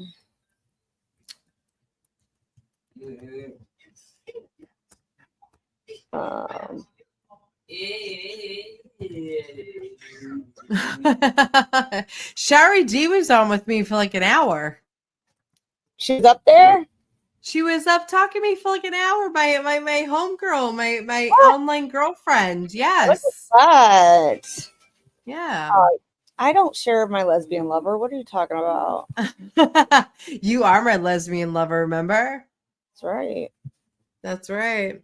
That's right. Take that, fucking haters. Watch now. I can't find it. I don't know where I even found it from. It's all right. We can continue this while you're searching. If you find it, you find it. Okay. Hold on. Maybe that's why they're public, because it's part of the discovery in her case. Yeah, they became public because of that, because they are now evidence. So the collection of jail calls that were released became part of the evidence in the criminal case, and now they became a public record. And then I guess I understood better your question. So your question is more like, why are they saying all these self-serving statements? So I think that they were for a very long time able to escape charges, liability for this crime, right? So Charles was only charged in 2022. In a sense, the reason why they keep blaming he looks like a pigeon, that they got shafted, and the prosecutor, they claimed that the prosecutor lied or misled the jury, that sold them a story, is because they lost, first of all, right? So if you look at the trial, if you analyze the trial from the very start, who was the one that was putting on a show? Who was the one that came up with a huge surprise on the first day of trial? It was Charles Adelson's side. It wasn't the prosecution. It was Charles Adelson that revealed this whole extortion story. But there is a big difference between being innocent and being found not guilty. And I think that they all truly believed that Charles was going to be found not guilty and was going to, in essence, exonerate the entire family. And so they felt that the system worked against what they perceived was going to be the result that should happen. Obviously, we know that the evidence was super strong. They made admissions at the very beginning of trial that, in essence, made this a case of whether the jury would believe Charles Adelson's story, because they admitted paying for the murder. They claimed that it was under extortion. And if the jury just didn't believe Charles, case is lost. And they should have realized that. There's a ton of evidence against them, and they put it all on Charles' testimony. I guess they were super confident that he did well and that he was going to get a fair result as a not guilty, which is what they hoped for. But the fair result was what happened in this case, a guilty verdict, in my opinion. Not only was it extortion, the thing that confounded me was it was double extortion. Bullshit. He said that. I felt like it had to have been 100 times while he was on the stand, and it just seemed so absurd. A double extortion. I'm not saying it couldn't happen. I mean, I'm an open-minded person. I sat there and I watched Charlie Adelson testify, but when you put it up against the bump and the Dolce Vita recording, you know, it just seems a little bit too out there. James, one of the people that they love to blame in this case is Georgia Kappelman, the lead prosecutor on the case. They sure do. Charlie Adelson talks a lot about her on these jail calls and what she did in her closing argument. So let's take a listen to that. But it's like what Kappelman did for her closing with all the lines and the made-for-TV drama of all of what she put up, like like there will never be another outcome with what she did up there, with the pictures being left up there for 5-10 minutes at a time.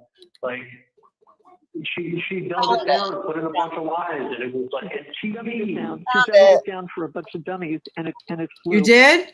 Yep. Yeah, and that's who was buying it, and she put on her Tallahassee show and put on some emails written by somebody else and took segments of the text messages out, and then put, and then twisted everything.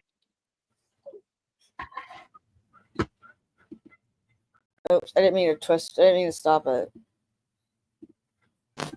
All right. So Donna is now going to trial, and her lawyer said in court the other day that she will go to trial quickly. It sounds like they are not going to waive speedy trial. So she's basically calling the jurors who found her son guilty dummies. This is what she thinks of the people of Tallahassee and Lee County. Your thoughts on that? Well, all right. I'm going to pause this really quick. Kelly, do you want to put up the one that you found from today? We can stop this. It's phone calls from prison, but they had the whole Put it up. Put it up. All right. At the stage. Oh, my tremors are making me crazy. I can hardly work my computer. Okay, here we go.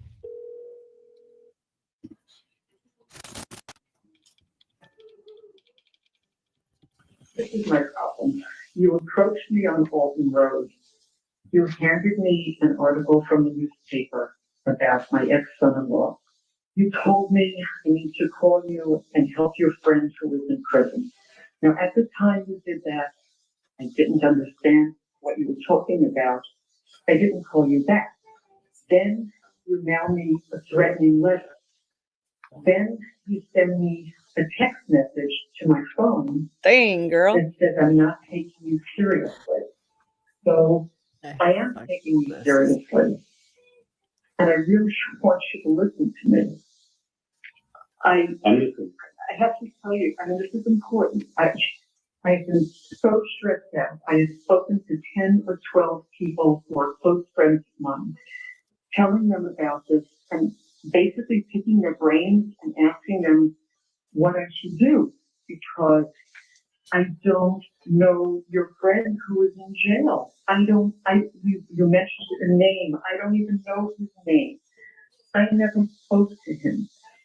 I don't know what he looks like. I've never met him. So she's basically talking to the guy. They call him Sammy, is the undercover agent that bump. And he's playing Luis's brother. And basically she's trying to say, like, I don't know. Like, you should go for the reward money. Like, I don't know what you're talking about. Crazy. But like, you don't call the police after you don't call the police after you've been threatened. No.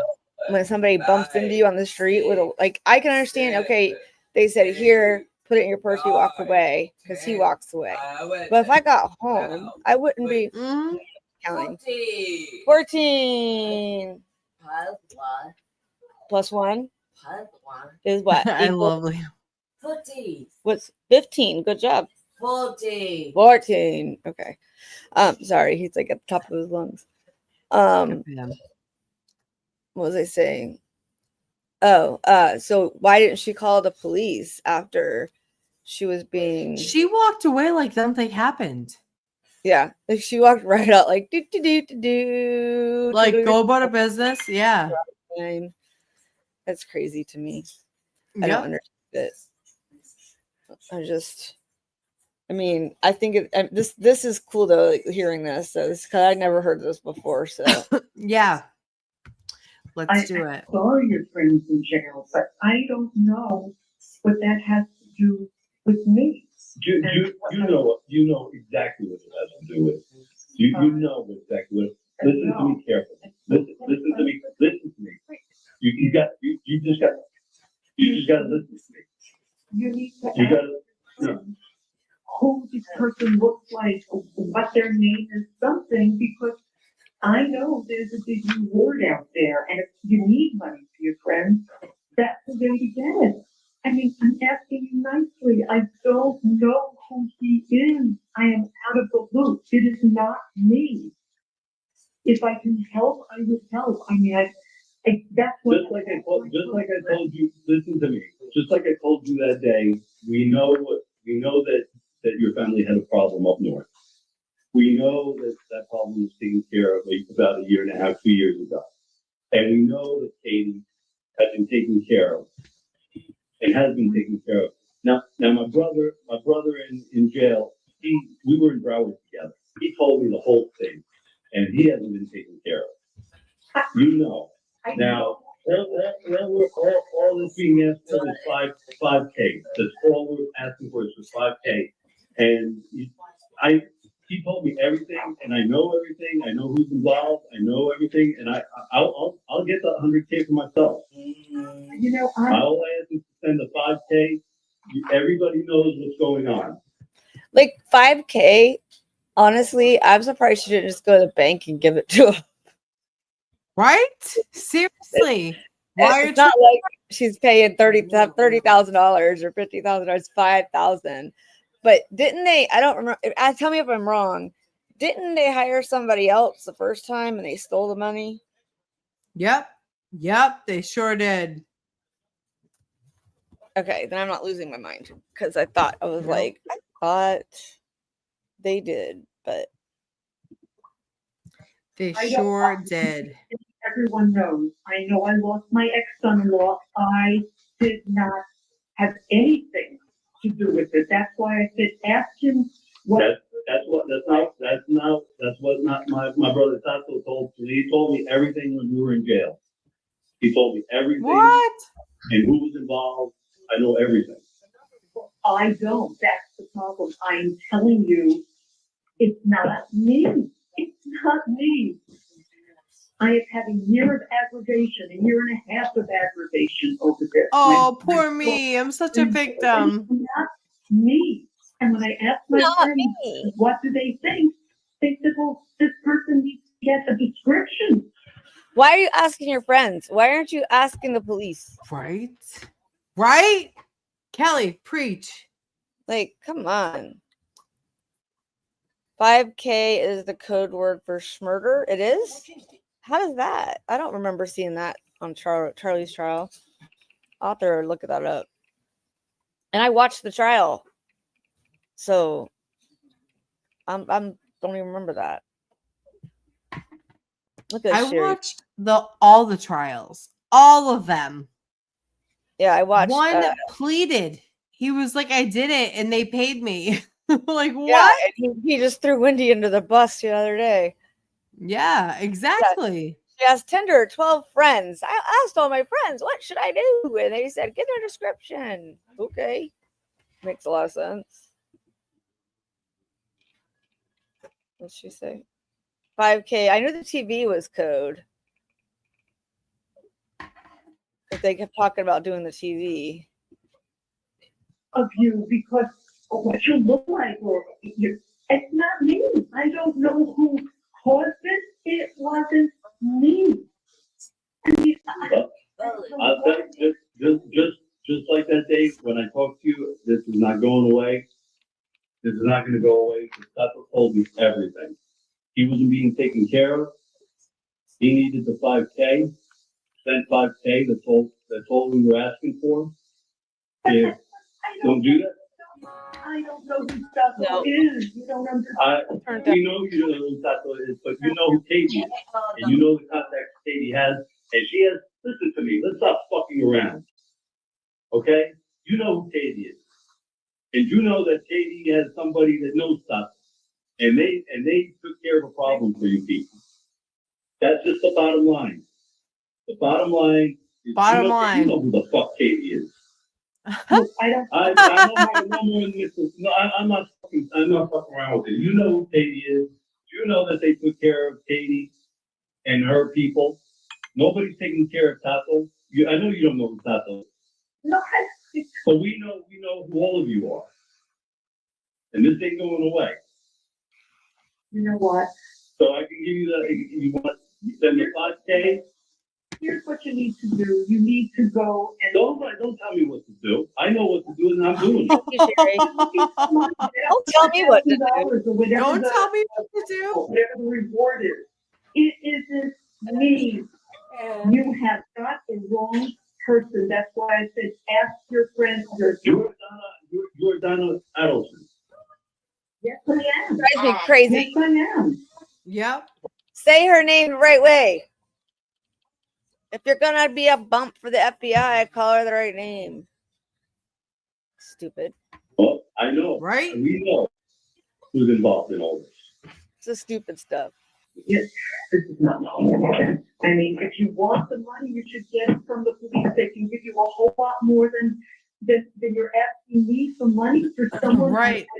I can't do this. I have had too much stress and too much aggravation from this, and I don't know what you are talking about.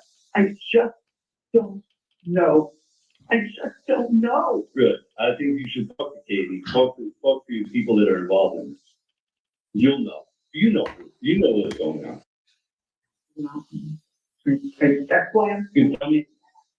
You can tell me all you fucking want, but I know you know. Because I know, I was like up in Broward with my brother. He told me everything. This is wild. He is going at her. He is going at her.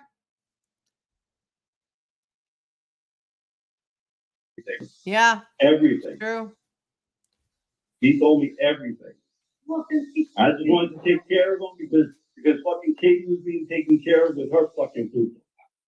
I just think instead of asking me, you should get the money from the police. There's a lot of money out there, and I know if you think you know who this is, then go ahead and do it because I know it isn't me. I know it isn't me, and I can't take this kind of level of stress. I just can't. I know I didn't do anything.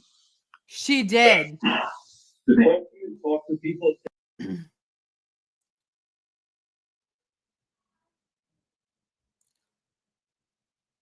She did everything. She was the mastermind.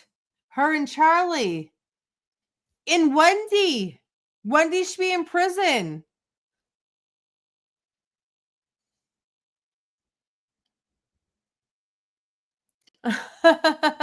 Shari. Oh my God. Do you know how much I love you?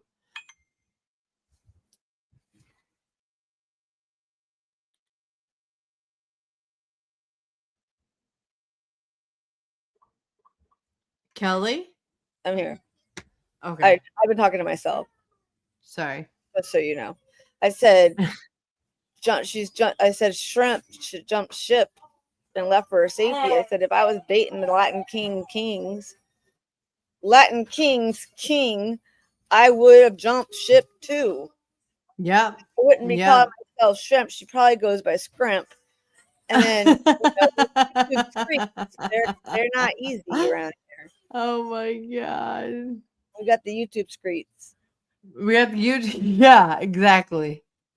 Yeah, but they probably call her scrimp instead because they don't know how to say it. And but yeah, if I was dating the king of the Latin king, I'd be like, bye. I'm going to find a hole in the ground somewhere, or the bunker that I cannot come out of. The bump guy had to be careful when he confronted Donna. Yeah, I agree. But she took it like she knew. Like it wasn't even like a surprise. Like someone, hey, I'm gonna call the police. Bro, she walked away and called Charlie. Amen, Miss Sherry. Amen. Yeah. A fucking man. And they fucking men. The fact that Luis said on Stand Friday when they asked the defense asked him who wanted them to kill Dan Markel was the woman Wendy, and he said yes. He's never said that before. He's always called her the lady. The lady wanted him dead. The lady wanted it. Shit. So sorry. What did you do to that background? What happened there? No, that's for like us later, but I had to put it like back. My bad. There. All right. That's better. I was like, what's going on? It was an accident. Sorry. All right, you guys, we got 75 people watching. If you are over on X, please come over to YouTube and subscribe to Talk Time with Amy Boston and Kelly. We have a good fucking time over here. So come over and sub to us. Talk Time with Amy Boston and Kelly. Sound like you're about to start singing like at the end our outro. I love our outro. I do too. I always sing it. Me too. You told you, right? You told the people you make this 5K come to me. That's all I need. Just do it and get it to me. Do it and get it to me. Turn it down, Liam. Bye.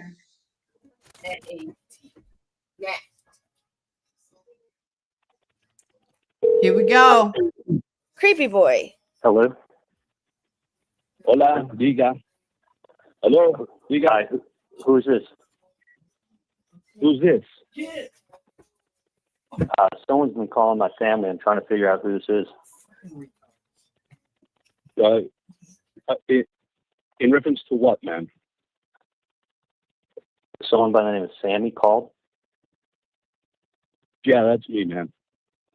All right, what's going on?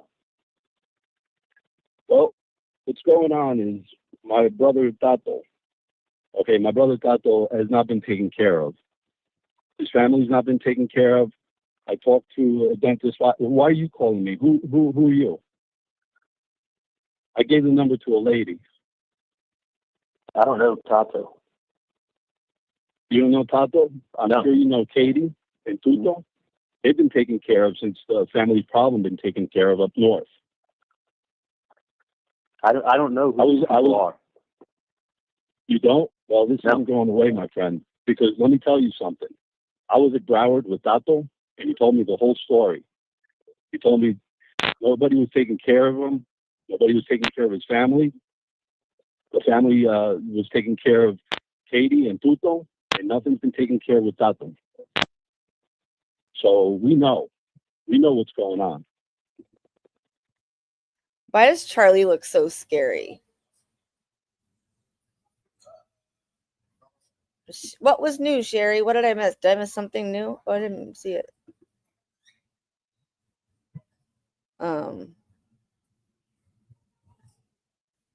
Court starts, I think, at 9 tomorrow, right? And Tato needs to be taken care of. Yes, Do the at right 9 thing. o'clock. Okay. The lady Yep. already has the paperwork. She knows what I'm talking about. Can you We know start it? Katie. We know Tuto. We know they've been taken care of. Can you start it tomorrow at 9? Just start. I'll be home by 9:30. I just have Liam. He has an OT evaluation, so Yeah, no big deal. I just remembered. All right, I'll make the thumbnail when we get back. around, man. No more off fucking this. around. This ain't going away. You guys need to do the right thing for Tato. That's my brother, man. That's my brother, and he needs to be taken care of. His family needs to be taken care of, just like Katie and Tuto been taken care of. I've never met these people, but let me call you back, okay? That's bullshit, man. You know exactly You're what I'm talking welcome, about. You know this Gene. lady. Love I you, don't know your baby. relationship with this lady, but we know what the fuck is going on.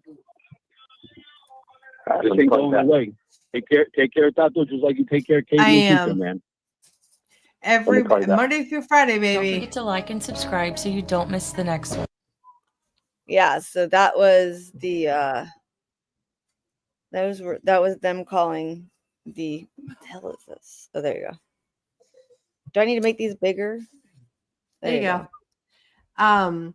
Yeah, so tomorrow starts the Donna Adelson trial, and we will be doing it every single day. So if you guys want to come and hang out and chat, we are the best chat ever.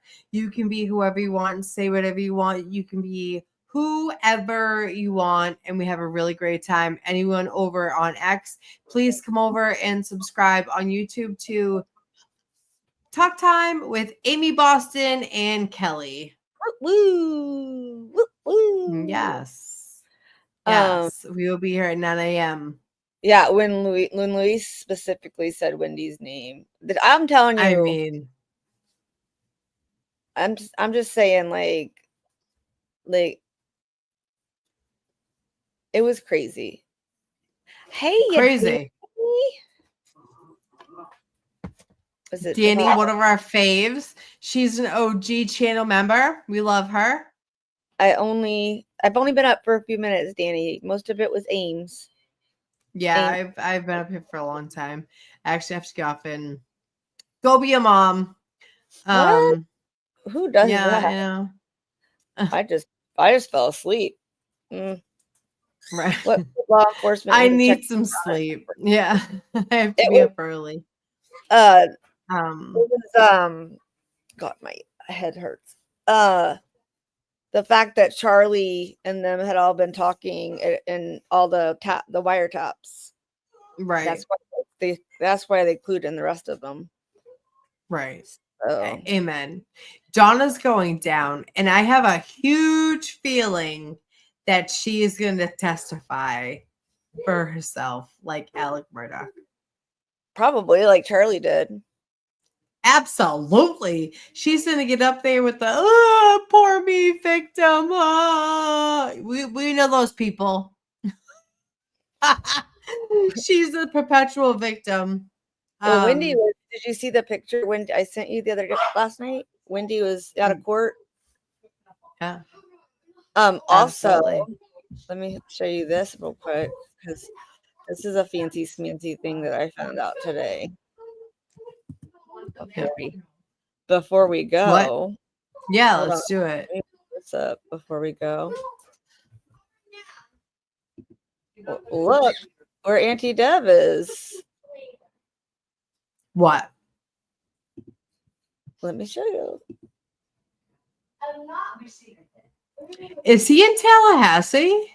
Yes, he is. I love him. He said, Donna, I'm coming to see you. We'll have to do his like recaps outside. And then I'll send him a mess on X. Look what I said. Actually, I said, oh, I'm so do it gonna now. stop you. It's only a 4-hour drive. I said I might just have to hide behind a pillar. And that's why I has the Kim Kardashian hiding behind a tree. If I could, I would totally go up there. It's not that far. It's 4 hours, but I have to pick up the boys, and I can't figure out how to get my kids picked up. And go where I need to go and stuff like that. So yeah, I told him I told him I was gonna hide behind the tree. But Hold on. I'm messaging Jimmy. there you go. Let's see. See, that was my comment to him.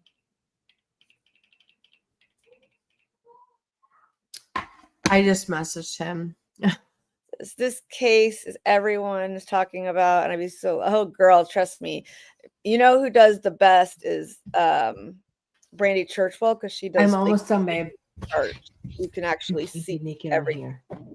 So if you ever have, let me know, and I'll see Brandy's some of Brandy's stuff, because cover yourself up. Brandy Churchwell is amazing. Hello, Dave. What? Did you win anything, or was it a fundraiser? Dave in the Laborers Union. Hi, baby. Are you going to be with us for the Adelson trial, baby? Welcome, Dave. Yeah, Dave is an OG too. Dave's our bud. He is. He is my selfie man. All right, guys. Are we watching this or no? Coco. Oh, it was just me. Oh, doing that. Coco, hey baby. Thanks for the great show. It was a great Coco show. is yes. We plan on continuing. Yeah. We are gonna, I emailed somebody to also come on and talk about the case, and I'm excited to hear back from her. So hopefully we do, if we can have another case on, we can have a show on that case. That case is fucking wild. Dave, 9 a.m. tomorrow. That's right. Oh, Dave, we love you so much. You're like right here. I'm right here. You're always here supporting us. We love you for it. Coco, yes. And I emailed her, and you know that. So hopefully hear back from her. And I woke up to a friend request from Jennifer and his sister. Oh yeah, I have them too. Yeah. I was like, good, because then I can start, I really want to learn more about the case and kind of just stick with it and really get Me information. too. Like the one thing is we might not be a big channel and we might not have a lot of people, but at least we have 2,000 people. We're not like awful.